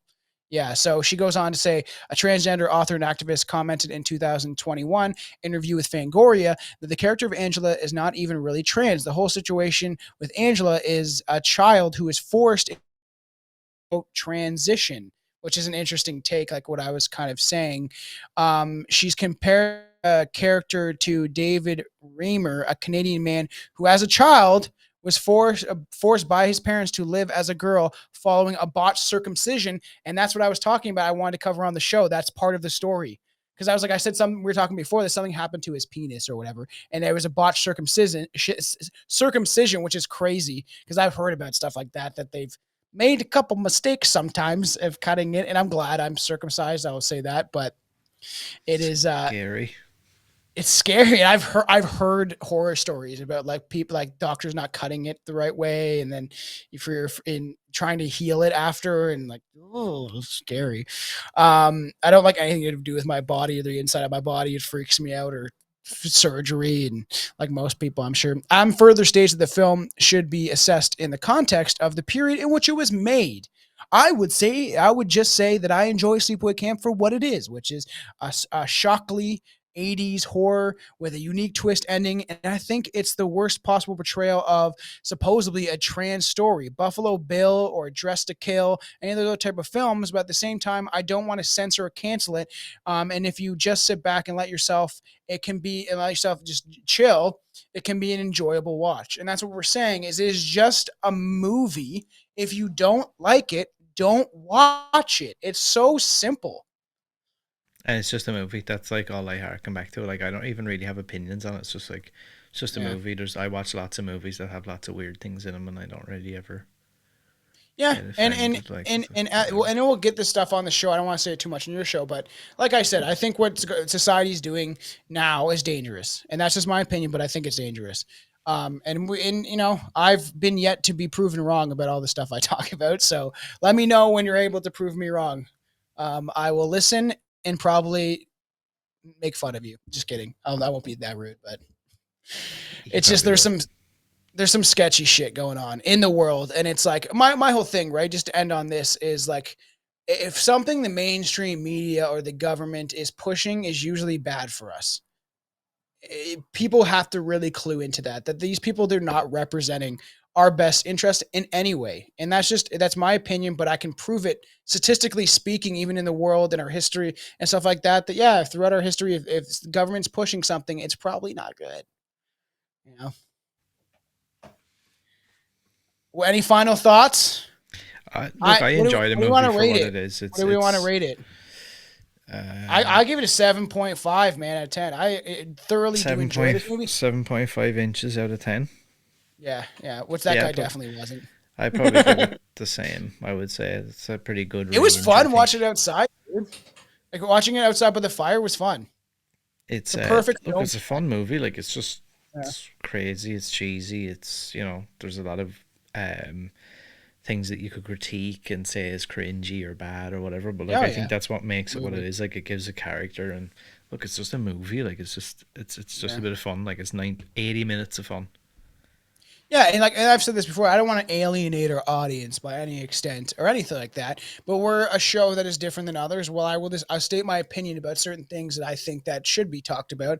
So yeah, that's where I'm going to leave it. But like I said, you can still enjoy everything about this show and maybe not like some of my opinions on things. That's the idea of like I have friends that I don't agree with their stance on certain things, and we still are friends and able to communicate and work through and have understanding with each other. So you know what I mean. So like this idea that everyone needs to agree on everything is nonsense. That will never happen in this world with anything, unless we, yeah, unless we put an AI thing into our brain, a chip, and then it's like everyone is now thinks the same. I which will could go to happen. work and yes, and then be like I some probably already animatronic have it in robot. me anyway. Yeah, yeah. If you should go to a naturopath, bro. Naturopaths have been cleansing people of stuff that we can't talk about. But like, I know someone who's literally going to one and they're cleansing them of stuff with inside their blood and shit. And Dun, dun, interesting. dun. All right, let's get on to number two. This one is fun, to say the least. It's so goofy, dude. Yeah, It's it so because is. they did. And I would love to probably do a commentary on this and then a little bit of review after. But it reminds me much of like Texas Chainsaw Massacre 2, where it's just outlandishly Yeah. like weird, fucked up. You know. Sleepaway Camp 2 Unhappy Campers, which was released as Nightmare Vacation 2 in the United Kingdom, is a 1988 American slasher film written by Fritz Gordon and directed by Michael A. Simpson. It is the second installment in the Sleepaway Camp film series and stars Pamela Springsteen as Angela and also Renee Estevez. Um, the film takes place 5 years after the events of the original and features serial killer Angela working as a counselor, murdering misbehaving teenagers at another summer camp. The movie features elements It's of the same girl, right? no, It's the same girl from the. It's not. no. So this I is thought the it yeah, this is was. the kind of like unique What? part about it. So Angela Baker has now undergone years of therapy, electroshock, and sexual reassignment surgeries, and finally landed herself a job in the last place she thought in the last place she should be working, Camp Rolling Hills. She has an old fashioned approach as to how camp should be and an old familiar deadly way of making sure that those who don't follow her rules don't get to come back next summer. So It's cheesy as fuck, and it's kind yeah, of fun. it's As we go wild. through this, I'll tell you my thoughts about the. I wrote down my thoughts for the next two movies that we're covering: Sleepaway Camp 2 and 3. I didn't do really any research. I just watched the movies and wrote down what I thought. So the first thought I had was goofy ass motherfuckers around the campfire at the beginning. It's just like all these goofy kids being like, "I'm gonna tell you the story about Sleepaway Camp," whatever their whole spiel is at the beginning. It's Yeah, just yeah, like so generic, obviously, of like a film like this. yeah. So like obviously there's a pretty big I think change in tone of the character of Angela from Oh like yeah. the first one to this one, and they brought Felissa Rose I think in to do a read, but she just didn't click at all with like that new kind of jokey like weird character. So I think Oh, like weird. both her and I them swore it was her. That's kind of weird. decided. So it's funny, right? The woman that they recast is Pamela Springsteen. Now, does that ring any kind of bell for you at all? Is there anything in that name? It sounds very familiar. So it's actually Bruce Springsteen's sister, What? which Really? is which is, and she told nobody apparently, and nobody figured it out until like towards the end of shooting, where she was like, someone said something to her, and she was like, "Yeah, no, Bruce is like, it's actually my brother." They were like, "Wait, what?" That's pretty wild. Did you get? I wonder if you get any like if you could live off being his sister. Like you know what I mean? Just Yeah, like she's I would he's so imagine rich. something Be like, now, probably. can you Yeah. give me some money? Come on. It's like my cousin is cousins with Dead Mouse. And he just gives him shitty like fucking knickknacks and stuff like a onesie jumper that's like Dead Mouse stuff. Like literally his mom is sisters with Dead Mouse's mom. Oh wow, So my cousin, yeah, random. and yeah, he had to house sit at some point when they were moving and stuff like that. And like he's like hung out with Joel and stuff like that a couple times, but like mostly he just gives him like just like merch. I was like, you know how rich he is? But like, can you? But then you have like the idea like where it's like all like Eminem talks about, where it's like all these family members that I don't know coming up to me and be Yeah, like, yeah. give me money. Hey, can I have some But money? it's a wild thing. It's pretty wild and cool. But like, yeah, he just gets like a lot of the merch stuff and still kind of cool. Um, So the director for this movie, Michael Simpson, was quoted in a Fangoria magazine piece at the time saying, "We really try to substitute a lot of creativity and a lot of hard work. With these sort of films, you don't need a big budget. People don't come to see a named actor or very elaborate sets. They come to be frightened, and as long as you're doing that, the film can be successful with a modest budget." Yeah, this one was pretty low And budget. and then it We can kind of totally ties tell. into, so there's a guy by the name of Bill Johnson who was like the special effects chief on this movie. He Yeah, this kind of shows you like the, I guess, um the mindset they had to be in with the budget and like working with like just random stuff. They tried so many yeah, different techniques. Like they used chunky pea soup with Rice Krispies in it for vomit. weird. And they used a mixture of Sprite and Alka-Seltzers, which was thickened with glycerine for the acid. Which I think is That's like, kind of yeah, cool. I kind of like hearing those stories. You know, if you hear like Tom Savini or some of these people, and they talk about like some of the like random like household utility shit that they would use to try and like make Yeah. special effects, I think is kind of cool and I quirky. think at some point we should probably do a live episode about certain Mm-hmm. like just like the special effects in general, especially practical effects. Another thought, I was like, where's the camper supposed to be? The kids look the same age as the counselors. Yeah, that's true. It's strange, like That really doesn't even strange. look like her. Is that supposed to be her? That's not her. Which one? The fucking picture of her in her short shorts. That is not her. With the backpack on? Yeah. Yeah, That's so the image I always remember. also that was a model that was used to portray Angela for the original videotape What the box art. fuck? It's a woman by the name of Connie Craig, because Pamela Springsteen was unavailable for the shoot the day they wanted to shoot, and they wouldn't Wow, wait they for her. couldn't fucking wait. Wow. Nope, they wouldn't That's wait, so they so used another. It's, stupid. how confusing is that though? It's like, so we I don't have know. Felissa Rose, we have Pamela Springsteen, but then on the cover that everybody's going to see, we don't even have Pamela Springsteen. We have a different unnamed model. I do like the unhappy campers thing. Um, the this I do think the two skeleton poster is very cool. Like How a did they cool get away idea. with that one? Um, I was the gonna say that the one with Jason Jason and Freddy. Freddy. Like, it's like, I don't know It how looks they got away just with that. like Freddy Krueger and Jason. Like it's almost like it's so close. The Freddy especially looks just like him, like on the posters of Nightmare on Elm Street. There's another thing actually when I was listening to The the posters are director. cool. I actually like the Yeah, posters. there a lot of them are really cool actually. I like Unhappy Camper. Like that's a cool name, Campers. The in the director's commentary for this one, they talk about, and I thought this was kind of, I mean, it's not an amazing fact or anything. I just thought it was kind of weird that they put that much thought into it.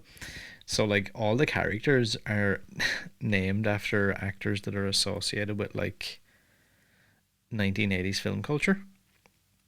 So like Oh, you really? have Molly Ringwald, Sean Penn, Uh, TC, Tom hmm. Cruise, Uncle John Oh, Hughes, weird. Rob Lowe, Hmm.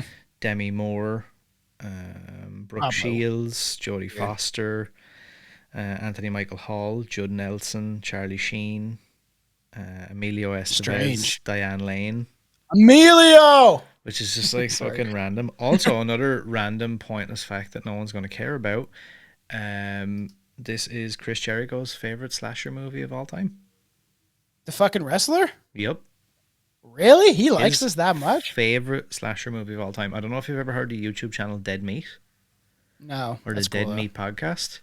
They're actually really good. It's a husband and wife, but they do this really cool series where they have like wrestlers and WWE superstars and all on, and they interview them for like maybe 20, 30 minutes about like That's their cool. favorite horror movies and stuff. And he does an entire like 30, 40 minute episode where he just goes on and, like, now he's super knowledgeable about horror movies, but he talks about this and he's like, yeah, love it, favorite slasher movie of all time. Weird. Yeah. Especially if, like, for it to be your favorite, it's kind of I like know, that's right? crazy. And there's wrestling stuff that we'll end up getting to on Strange Brew, just because like the famous Dead series that I gotta get back to at some point. But like it's such there's so much lore and like urban legends and then real stuff that happened throughout like wrestling and stuff like that. So like WWE and WWF and There's some shit to it. Um, I think this is what one of the counselors said because I wrote it down for a reason. Our parents' taxes paid for the sex change. So I think when they're around the campfire, one of the kids or the counselor says that shit, which which is kind of random crazy. and weird. Actually, So it would. at the beginning of the movie, the head counselor or whatever is telling Yeah, a story, and they're all sitting around a campfire and whatever. So that yeah. story, I looked a little bit more into that. So that story that he's telling is actually the beginning of a 1981 horror movie called The House by the Cemetery. Is that any good? Have you seen it? Yeah, I think I actually have it on DVD. But yeah, the girlfriend calls out to her boyfriend Steve and then finds him hanging by his belt on the back door, covered in blood. Weird. That's the opening scene from that movie. Oh, that's cool. Yeah, I thought it was kind of And I quirky. wrote down extreme cheese instantly. Oh yeah, 100%, 100%.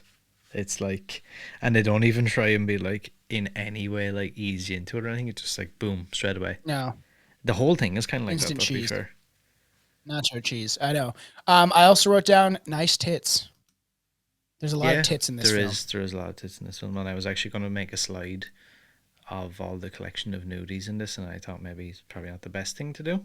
No, some of the kill scenes are very cheesy, but they're still fun for what it is. Like his shitty fucking Freddy Krueger makeup. Yeah, it's like I was listening to him talk about that. It's like some weird paper mache thing stuck to his face. It's definitely like making fun of like slasher films, like kind of like what Texas Chainsaw Massacre Part Two did.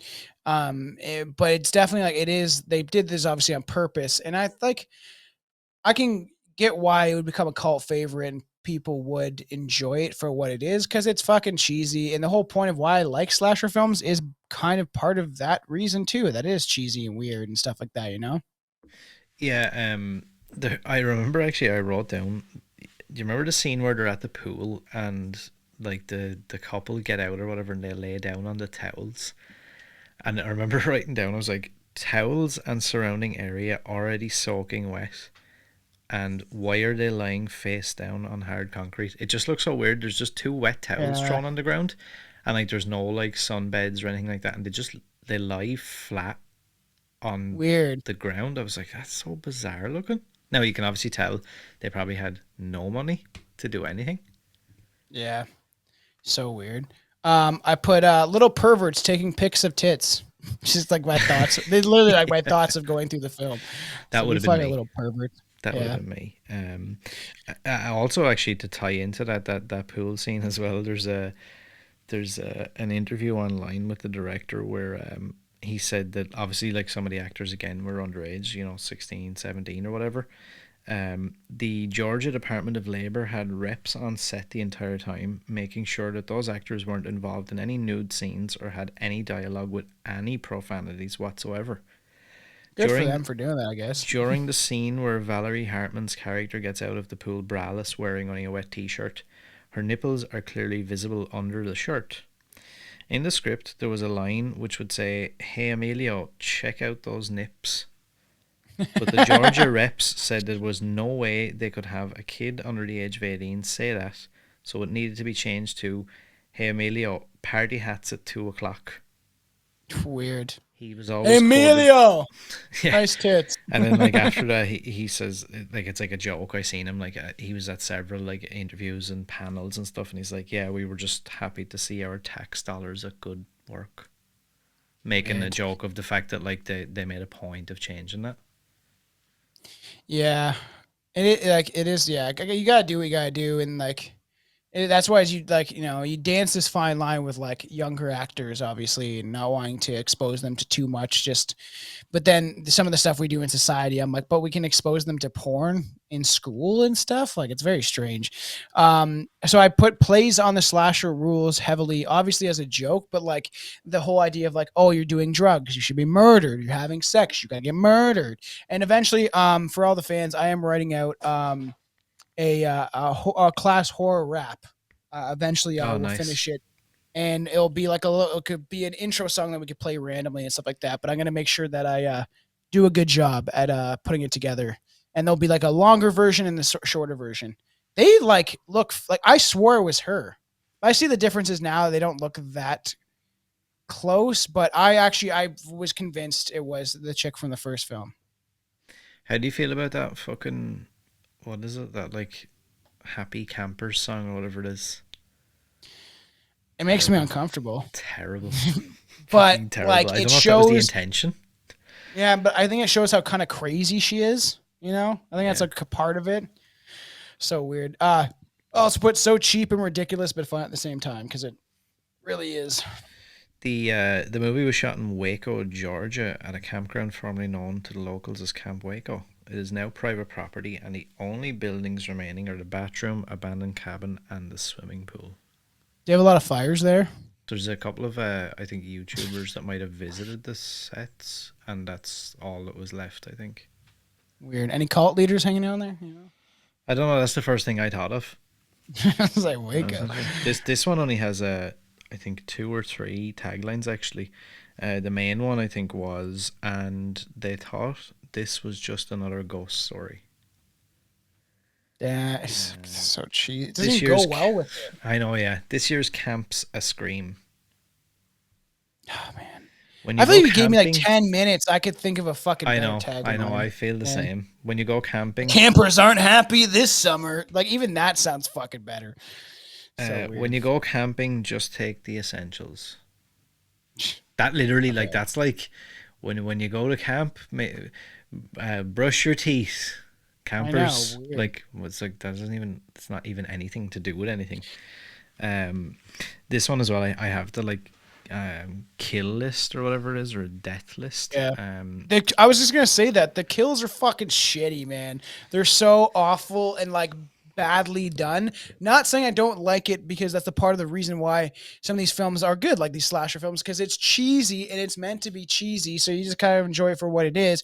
But rewatching it, because I definitely I've seen the second and third one only once, so now twice, because like when I got into the first one, I was like, oh, I want to see the rest, and I think there's even a fourth movie from what I understand. I saw some about it, Ooh, we'll get which into is that. which is weird. But yeah, I don't. They're oh man, they're so cheaply done. It's so cheap, like Yeah, so like cheap. there's. So in this one, everybody gets killed by Angela. In the previous one, obviously, it was like the accident at the start or whatever. Yeah, So we have someone bludgeoned, burned alive, drilled in the face, throat slit, chainsawed, stabbed in the back and drowned, burned with battery acid, eyes gouged, hands severed, throat slit, hung, stabbed, there's a lot of decapitated. kills. Yeah, like it's again like it's There's look, it is what it is. cheesy. And then we have Yeah. like I have the list of motives. Some of these motives are hilarious. Skipped curfew, sex and drugs, nudity, tried to prank Yeah. Angela. Ali was killed for being camp bitch. Um, Leah was killed for being a tattletale. Yeah. Matt was killed for sex. Charlie and Yeah, just- Emilio were killed for being peeping toms. Jesus. Uncle John because he fired Angela. And it just has the final Eddie, kill. narcissistic Crass psychopath. crass driver stabbed to death by Angela for being too crass. So weird. I did write down that the outhouse scene was kind of gross. It was actually like that's a kill that's like ugh. Imagine being like in that fucking duty filled fucking thing like oh like you be Yeah. in the smell and and then you're being drowned in a shit filled water Yeah, that'd be pee pee awful. disgusting and you're like you would be like taking it in your mouth and stuff. Ugh. It's disgusting, but clever kind of stupid kill, but it's still fun. But yeah, like look, I don't know. I feel like as this series went on, there's a lot you can say about the original, but as we Yeah. go on, it feels like there's less and less really to talk about. Like this one isn't bad. I actually don't mind this one that much. But as you go on in the series, it just becomes like there's less and less to like say. Obviously, and you see that with a lot of movies, but even like I can say you harken back to Friday 13th and stuff like that is like I enjoy all those films thoroughly and even how dumb they get. But these ones, it just like there's no, I don't know, no substance almost. I got a couple more thoughts when I was watching it. At the end, when the head counselor screams Angela, it's pretty funny. He's like, Angela! So like that's like fucking weird. I thought that was funny. I put superb quotations acting by the boy counselor tied at the end. It's just like very bad. It's like so bad. It's like it's awful, and There was it's a just few very times funny to while watch. watching it, I was like, I don't know if this is like self aware. Like, Yeah. did somebody say like, look, we have like a shitty budget, we have shitty sets, we have shitty actors. Just be as like cringy and terrible as you possibly can, or they were actually going like, no, no, that was a really good take. Now, yeah, I think Yeah. we really nailed that one. I'm like, please tell me that somewhat most people on this were self-aware about what was going on. 100%. This is a cringe fest, but much like our show, I guess. So That the is true. ridiculous head chop at the end, and then the cabin of bodies is funny. That she keeps putting the bodies in the same cabin, and I just thought that was hilarious. And it's like, it's like some of the makeup in the dead bodies in the cabin was kind of cool. You can tell it's cheaply done, but I still enjoyed it. God, this wig is fucking itchy, man. Same. It's getting This one is like worse on my pulling my fucking fucking head head. off. Oh man. Yeah, I don't know. I had thoughts on this. It's it is what it is. I'll not gonna lie. This one is it's like a 3.5 incher out of fucking Yeah, what 10 or whatever. yeah, It's it not that is. good. It really is.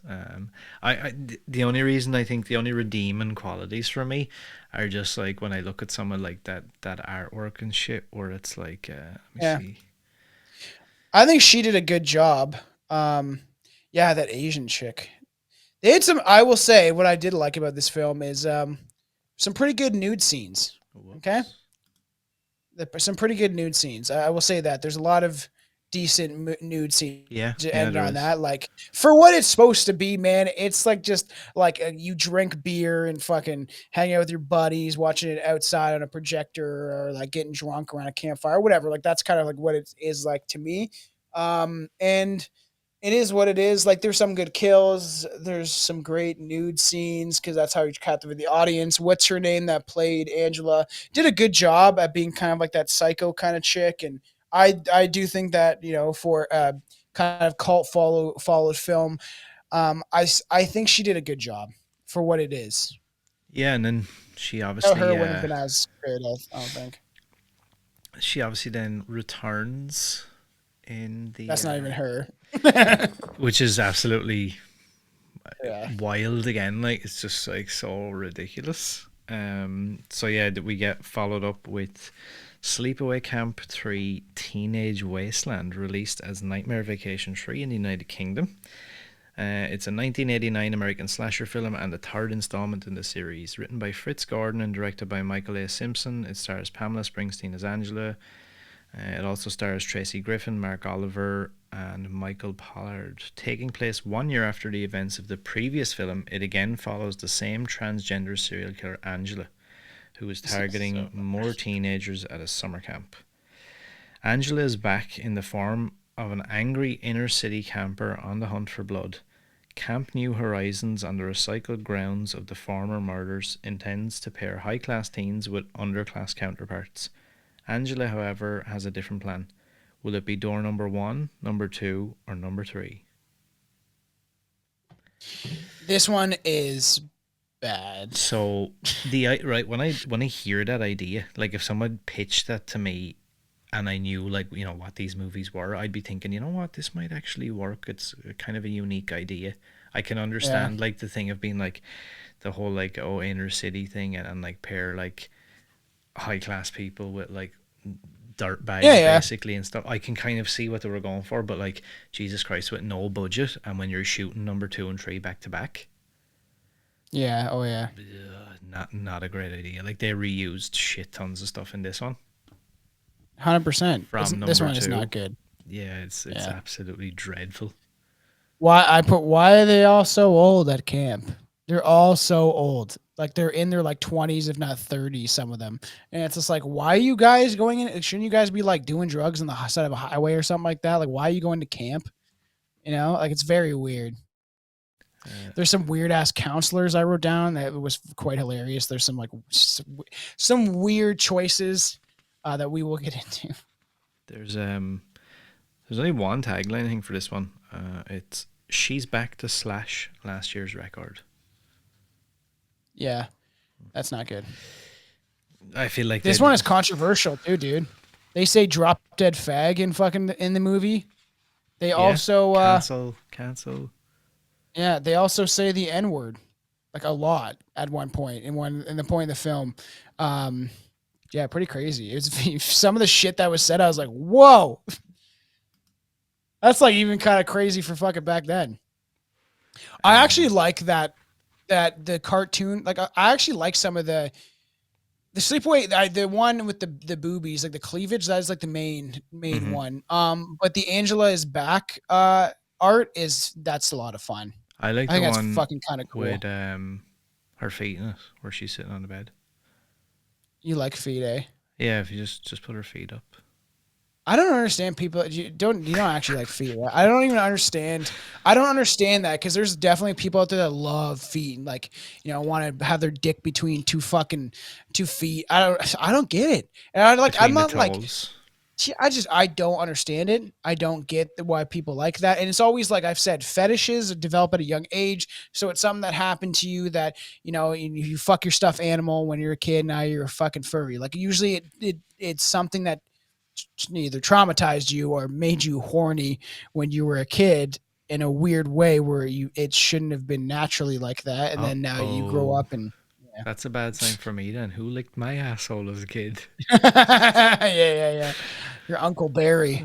So so weird that even that one, the Sleepaway Camp, the one that he's cartooning with all the fire, like that's cool too. Like it's just some of the designs are cool. I don't mind it. It's kind of cool. Yeah. Let's see, what else did I have here? Typical Again, 80s black dude with the boombox. I wrote that down. weird. It's another Just one of like those. very typical, Yeah, like there's so stereotypical. many things like that in it. Just not, like overall, just not a good movie. No, I don't know why I pulled up the wrong fucking thing there. the creepy man with his peace belt. I don't know why I wrote that, but Um, most of the yeah, characters again in the film are named after characters from either West Side Story, The Brady Bunch, or The Munsters, that's funny. which is kind of random and weird. Again, I don't know. I don't know if Yeah. that's just like a lack of creativity or whatever, trying to be like. She needs a fucking haircut. I know the state of that shit. It's like Her terrible hair is looking. fucking weird. Jerry Silva was so pleased with the way Sleepaway Camp 2 was turning out that it was announced during filming that this film would be made immediately after they wrapped on part 2. The script for this film, Always a bad choice. yeah, the script for this film was written during the filming of the previous one, and they only had one weekend for pre production. Director Michael A. Simpson admitted later that Sleepaway Camp 2 ended up the better film in his opinion because production was so rushed for part 3. He also has said over the years that many fans have agreed. Well, I mean, in fairness, like Yeah, the script. a lot of. Okay, no, keep going. I was just going to say that the script originally contained more elaborate deaths for each character, which had to Yeah, be changed for budget reasons. Harmon was to have a flaming poker shoved into his crotch, with Angela nice. proclaiming, "It's a weenie roast." Come on, that couldn't have been That's done. pretty good. Also, Tawny and her entire news team were supposed to die in a fiery explosion after Angela cut the brake lines to their van, but again, this was scrapped due to not being able to pull it off financially. Yeah, no shit. The lawnmower scene is kind of fun, for what it is. The I even wrote down like there's a lot of stuff that they said like they use the N word a lot. The one guy says "suck my dick, spick," which is like a lot of like racial shit they said in There this is, film, isn't there? which Yeah.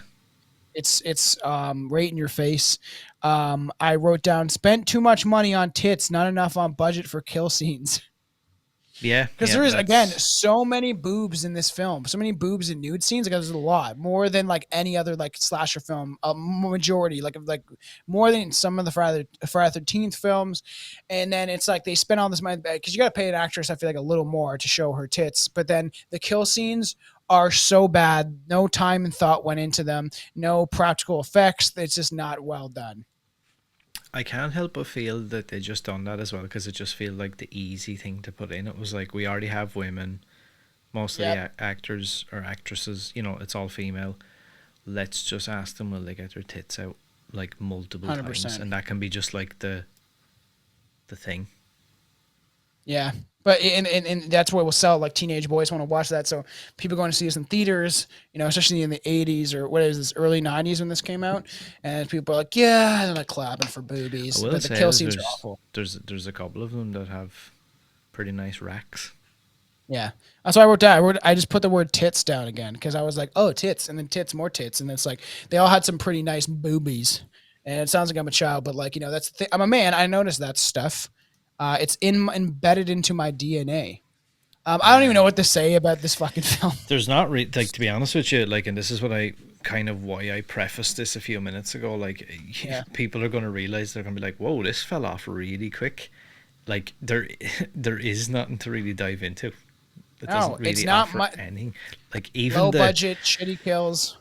like even the makers and stuff, like even if you listen to the commentary and stuff, they couldn't sound less interested. It's just kind of, oh yeah, it's a movie. So, is this nearly over yet? I'm finished Harrison recording. Ford trying to land a plane. It's just like fucking terrible. Like, yeah, First like, one's great. The rest get worse. again we have, let's see, run over by garbage truck, tricked I into have to take out this snorting wig. I can't do it. poison, beaten and beaten and impaled by a log, bludgeoned with a log, face blown up, burned alive, dropped It from was all done flagpole, so shittily. killed with lawnmower, arms pulled off, hit with a log, impaled on a spike, shot in the chest, impaled in the chest by swinging axe trap, impaled with a syringe in the chest, and impaled with a syringe in the head. They actually, in the commentary, they constantly make jokes about the fact of why did we make her use a log for majority of the kills, It's very weird. which is a fair point. Like there's a lot of them where she's using that like stick or log, whatever the fuck it is, which is just It's like a that's why I terrible said weapon. there's no money put into the kills at all. Like they were like it cuts away. There's not much blood and gore. There's not much practical effects. I don't even know what to say about How this many fucking movie other inches? than it's not one One point inch. five. Yeah, I was gonna It's say. 1 inch. It's not that like I'm telling you, it's like not that good. And that's why I said like we discussed doing a deep dive into this series and this franchise. We said that majority it's going to be spent talking about the first one, and then we'll kind of give a short little review about the second and third one because there's not much to it. The second one I agree is enjoyable and it's a fun movie to watch with a bunch of your buddies, having a couple drinks, maybe smoking up, like if you're having like a fun like summer horror film kind of night.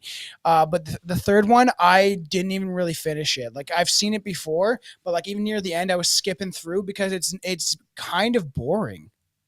Yeah, Not yeah, gonna lie. yeah. No, I could see that. Even like when I put the commentary on, I even found that kind of hard to sit through because it was just like I said, they just felt like they were a bit Yeah, like, I don't even want to like have to record this for it, even though I made it. It's yeah. just like so boring to me. Is there a fourth one? I saw there's a fourth Yeah, one. so Is that's what I that was going to true? say. So, a fourth film called Sleepaway Camp 4 The Survivor was intended to be released in 1992, but production stopped after the company went bankrupt Yeah, no shit. upon shooting less than 40 minutes, which was followed by a DVD release of the footage and one of a cobbled together cut. In 2008, Return to Sleepaway Camp, a direct sequel to the original film, was released. So, just bear with me for 1 second. Yeah. This is so weird. Um, just strange. Like so they wanted to do another one and then just So, never happened. um, so yeah, we have. I guess we'll talk about this one first. Um, this is Return to Sleepaway Camp. It is a sequel to Robert Hiltzick's original 1983 slasher horror movie. Is this a real movie? What? Is this a real movie? Yeah. I'll look this up. He returned. The original writer and director returned after 20 years. He Wow. returned. He returned as the director, writer, producer, and executive producer. The film sees the return of three of the main cast from the first movie. The movie ignores the two sequels from the 1980s and is a direct sequel to the original story. The film follows a Is it any socially good? the film follows a Oh, she socially came awkward. back. Angela came back. Yeah, Weird. yeah. Sorry, I was looking Um, up this now. it follows a socially awkward teenager with autism and learning disabilities while campers and counselors are murdered around him at a summer camp. 20 years after the massacre at Camp Arawak, a new string of murders erupts at Camp Manabe, centered around a young autistic teenage boy with learning disabilities named Alan. The killing spree slowly builds up, leaving campers and counselors to wonder if the infamous Angela Baker has returned. So, yeah, the film, This a looks lot of, cheesy, but I yeah, kind oh, of want yeah, to watch it's, it. yeah, it is. A lot of people feel like that it adds fire to some of the fan theories. So, like those who believe Ricky assisted in the original killings cite that he defends Angela and says that he visited her shortly before the sheriff visits. The timeline is right, but she may have escaped and that she had enough time to make it to Camp Manabe and kill Mickey. Some fans have also speculated that there are two Angelas. They believe Felissa Rose's Angela and Pamela Springsteen's Angela to be different characters. Weird. Because this film ignores the first two sequels and dialogue suggests that Felissa Rose's Angela has been locked up for 20 years, this may be the case, but it is still extremely ambitious. Um, This looks so cheesy, but like part of me I probably will watch it at some point if I can find it because this didn't even come up. But I was looking up like yeah, it's to one of watch those it. Like ones. Yeah, it's one of those, and I think a fan actually, like a really passionate fan, was kind of integral in getting this thing made. He brought everyone back. 2008. He brought the director and Felissa Rose and all. Basically, he like reconnected everybody, and he was like Yeah. a key aspect in getting this thing made, which is kind of cool. Like to think that there was a fan out there. He made his own website. I think it was called I like love it so much. This shit film. Sleepaway Camp Movies.com or something, and he was like Weird. interviewing like old cast members and stuff, and just one thing led to another. I think he might have done a panel. Then he got the two of them in a room together to do a meeting, and the next thing he was like a script supervisor, and they were making this Weird. movie, which is like it's kind of a cool story, I guess. Um, Mhm. Robert Hiltzik announced plans for this to be the second part of his Sleepaway Camp trilogy. The next film would be Sleepaway Camp Reunion and see the highly anticipated return of Aunt Martha, a character referenced in Weird. each sequel but not seen since the original. However, due to Mhm. the film being a financial failure that received horrible reviews as well as the death of Desiree Gould, the sequel was never made. Weird. Like Strange. I don't he was like. like super. It's mad when you listen to them talk about this one. He was super into this one. Like he was Yeah. like really really into the idea of making this. Jeff Hayes, I think that might be the fan who was the guy who basically got this all done. I think Yeah. I'm not 100% sure. Yeah, it is. So the production of this movie was just as unfortunate from start to finish. A guy by the name of Jeff Hughes, who had helped set up the website sleepawaycampmovies.com, he and a man by the name of John Kleiza made a website, wrote articles, and gathered as much material about the franchise as they could. Hayes eventually started to track down some of the stars of the original movie, which led him to finding the writer-director, who some believed was dead. They met and things slowly started to come together with the idea for a movie that would directly follow the first movie called Return to Sleepaway Camp and would also feature legacy characters and a return to the original material. After getting some real interest from companies and investors alike, after the September 11th attacks causing a fall in the money market, investors backed out and the movie was yet again on the back burner. However, Felissa Rose and Hayes both continued to champion the movie, actually happening with events and screenings of the first movie. So basically, like he had partnered up with them, and they would screen the original one and use that to like tell fans about their idea to make this sequel.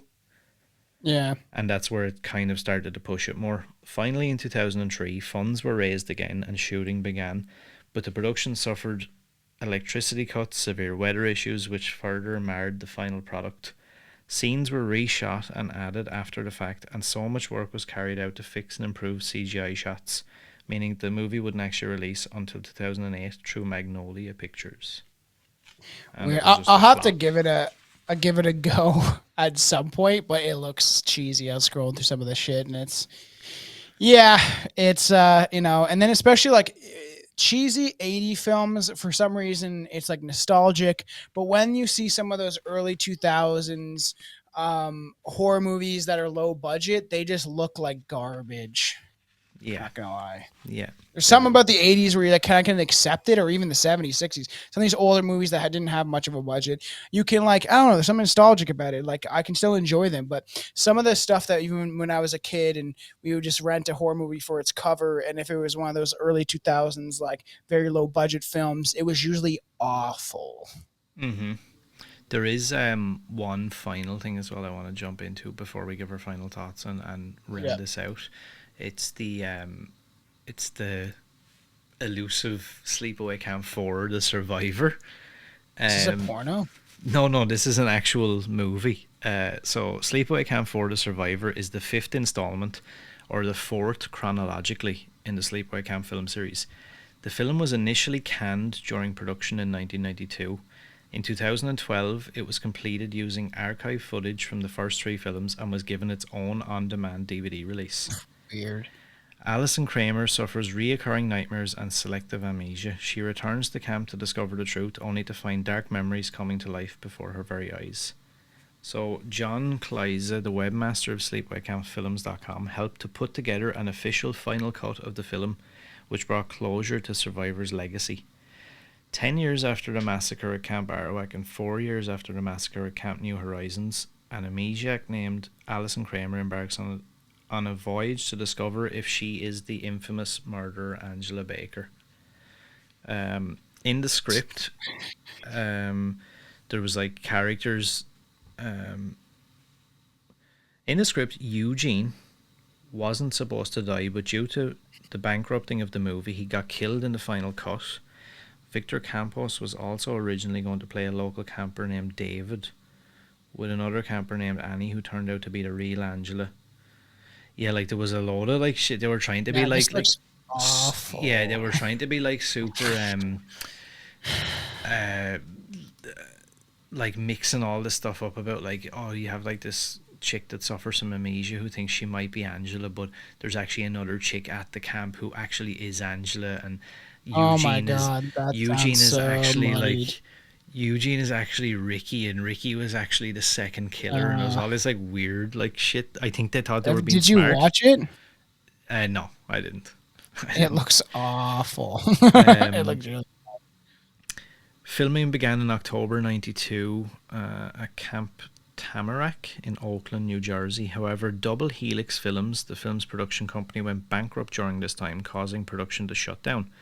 Roughly 34 minutes of footage was shot before it was shut down, and a trailer was also made. In 2002, the footage from the first day of shooting was released as an exclusive fourth disc on the Best Buy Red Cross edition of the Sleepaway Camp Survival Kit box set. There were two versions of this released, and the Best Buy version was the only one with the fourth disc. Both versions are now long out of print, with the four-disc edition being the rarest. 10 years later, the official feature film version was finally released by Retrosploitation via Amazon. The final version was edited by filmmaker Dustin Ferguson and produced by John Kleiza of SleepawayCamp.com. Then we have Weird. some terrible taglines. 20 years ago, the terror began. Now you must prepare yourself for the most shocking chapter of them all. Here's another one that sounds like it's ripped off of Nightmare on Elm Street. Don't fall asleep, you may never wake up. Yeah, yeah, it is crazy how much they try to milk the cow, so to speak, right? And it's just like with this smaller and smaller budget, and they do this a lot with different types of films. It always happens. Even if you hear our thoughts on the Nightmare on Elm Street deep dive, it's just like that they just try to throw shit at a wall and see what kind of sticks as it slides down. But yeah, I was just looking at images of this. It looks really shitty. It just like, and there's a lot of those movies. There's tons of them. I'm sure like eventually we could talk about like some of the more low budget random films that studios put out, especially in the early 2000s, late 90s, just for the sake of trying to make money and stuff like that. And it's just like some of them are just hard to even watch because Yeah, they're this is slow or the acting is so bad. this definitely sounds like one of those. There's like uh, basically like the majority of people said like obviously it's an absolute mess. It's a patchwork of footage from the sequels cancelled production stitched together very Yeah. randomly with scenes from other Sleepaway Camp movies. Doesn't even work as an effective highlight reel for the series, and even at 70 minutes, it can be a grueling watch. Sleepaway Camp Yeah. 4, which took 20 years to be released. The big twist is that Allison is Angela, who has lost her memory following the third movie. This doesn't work as a twist considering there wasn't a single survivor who appeared throughout the first three films, and that Allison is having elaborate flashbacks to scenes that only Angela was present for. Fucking Apparently, garbage. apparently, Allison being Angela wasn't supposed to be the twist of Sleepaway Camp 4 originally. Had the films been finished, Allison would have encountered two other campers, with a character named Anne actually being Angela in disguise. While the survivor is widely disliked among followers of the series, it can just about be considered canon to the original series. 2008's Return to Sleepaway Camp, which also got bad reviews, ignored the events of the second and third, but follows the canon of Sleepaway Camp 4, although many would prefer that this would be ignored. Yeah. Yeah, it was I just can see why. terrible. Like, I don't know why that's even Why they even tried to do it. yeah, It's very strange. like I don't know. awful. I enjoy the first one, and then they progressively get really bad. Like the second one holds its own merit. Like it's fine. Um, like I don't. It's goofy and fun, but like I probably would never watch Return to Sleepaway Camp. Like maybe if I really was bored, um, or or the fucking fourth one. It sounds really bad. Like I think I'll start it, and within 15 minutes, I'll be like, I don't want to watch this. I felt like, and it's not. I thought it was like they shot 34 minutes, and it's like the first 30 minutes of the movie is that, Yeah. but it's not. They just like spliced it all up, so you have like 2 minutes from like what they shot, and then it's like footage from like number two, and then there's like a shot of something else, and it's it's fucking Weird. like I just flicked through it, but it's terrible. Yeah. It Everything looks about it is terrible. terrible. Like however bad you think it might be, it's worse. Yeah, and like we're infamous for doing like deep dives now and making that part of our shtick. But like I wanted to do this because it's a nice summertime film, especially the first one. Like it was cool watching it outside by the fire, smoking a stogie, smoking some weed up and shit like that while watching it. And it was enjoyable having a couple drinks, and like that's what that the first one is to me for is like that kind of fun summer film. You're at a cottage or something like that would be really fun to watch Yeah, a film like that. It's the same feel as like Friday the 13th, but then they just get goofier and dumber, and it's just like most slasher films. But it's just and to some try of to them attempt to like even make the third or fourth one or the return, it doesn't make sense. some of them it can work for. That's the thing. Like some of them, I'm like, you know what? I kind of like they lean into like how ridiculous they are, and like you can Yeah. tell it's like self-aware and whatever. You're like, you know what? This is they've kind of just leaned into what it is. But like the series Mhm. just completely derails. Is fucking Oh yeah, awful. I know. It's just I awful. know. I will say I do really like the first one. Same. Often we don't never I know how to end these things, but I like the first one, and it progressively get worse. But I thought this would be a fun kind of summertime talk, and like I don't know if this and I just enjoy doing the show. We'll do obscure weird stuff, and I thought that like this could be we were talking about what to do for summer stuff, for to intrigue people, and it's summertime, and even when I was recording yesterday it was like literally 40 degrees, so hot, and like just unbearable heat, and it's always fun to talk about those things around that same kind of season. So I thought this would be an appropriate one to let's talk about it, let's do it, and then wash our hands of it because like I like the first one and I really did enjoy it Same. for finding a slasher film that I've never seen, only heard a little bit about. Watching it for the first time, I was like, wow, like this is like exactly why I like slasher films. So I think that the first one is definitely should be a cult favorite, but yeah, I don't know. Chris Jericho's opinion is kind of trash. I love the second one. It's so weird. It's not bad, but it's fucking terrible. Not Yeah, it's good. like I could watch the first one. Like I could see myself watching that. I wouldn't say every week or anything like that, but No. multiple times. The second one, I could give or take like every couple of years. Maybe I'd like to stick it Yeah. on, just be like, oh yeah, I forgot how ridiculous this is. But after that, Mhm. I literally have No. no desire to ever see or hear about any of those other sequels ever. No. No. So I hope everyone enjoyed this, and something kind of different. And we enjoy putting this content out. So obviously, the best, give us 5-star rate and reviews, and go check out some of the stuff at Stranger Podcast. But yeah, make sure to. That's how you help us for free, right? Get it out there. Your stupid Spock thing. I can't do that. It's the 80s. But podcasts are word of mouth, and the best way to support us is to rate and review, and tell your friends. Yeah. Especially if they're like not super sensitive and get offended by everything, then we'll be the show for you. And it literally takes like 60 seconds to do it. And even if you're thinking about it right now Yeah. and you're like, fuck these guys, I really don't want to do it, just do it anyway. Yeah, Just to just do it spite anyway. me. Just to spite. Yeah. If you don't like me, right? If you don't like me, just pretend that it'll really offend me if you give me a 5-star review Yeah. and share it. I'll be super offended by it. Yeah. And if you like But me, then yeah. I love you and it's great. Yeah, I love everyone that enjoys this show, and maybe if fans of Stranger Podcasts have came over here, or vice versa, whatever way. Like, I really do love the fans and the fact that people, both of our shows are growing all the time. More and more people are hearing about it, and we're getting lots more people on Spotify and all this stuff. So, like, I do really love the people that enjoy the show and see that we're not going to do what everybody else is doing and play it safe, because it just doesn't make sense. It's not true to who we are. So I'm going to be my authentic self, because I'm not here to please anybody, right? I'm just here to talk about things I enjoy talking about. And if you guys enjoy listening to it, then that's what we're going for. Yeah. And I clearly don't care what anyone thinks because I got a Scooby Doo tattoo on my arm. Yeah, you fucking loser. All right. See you later, dirtbag. Bye, guys.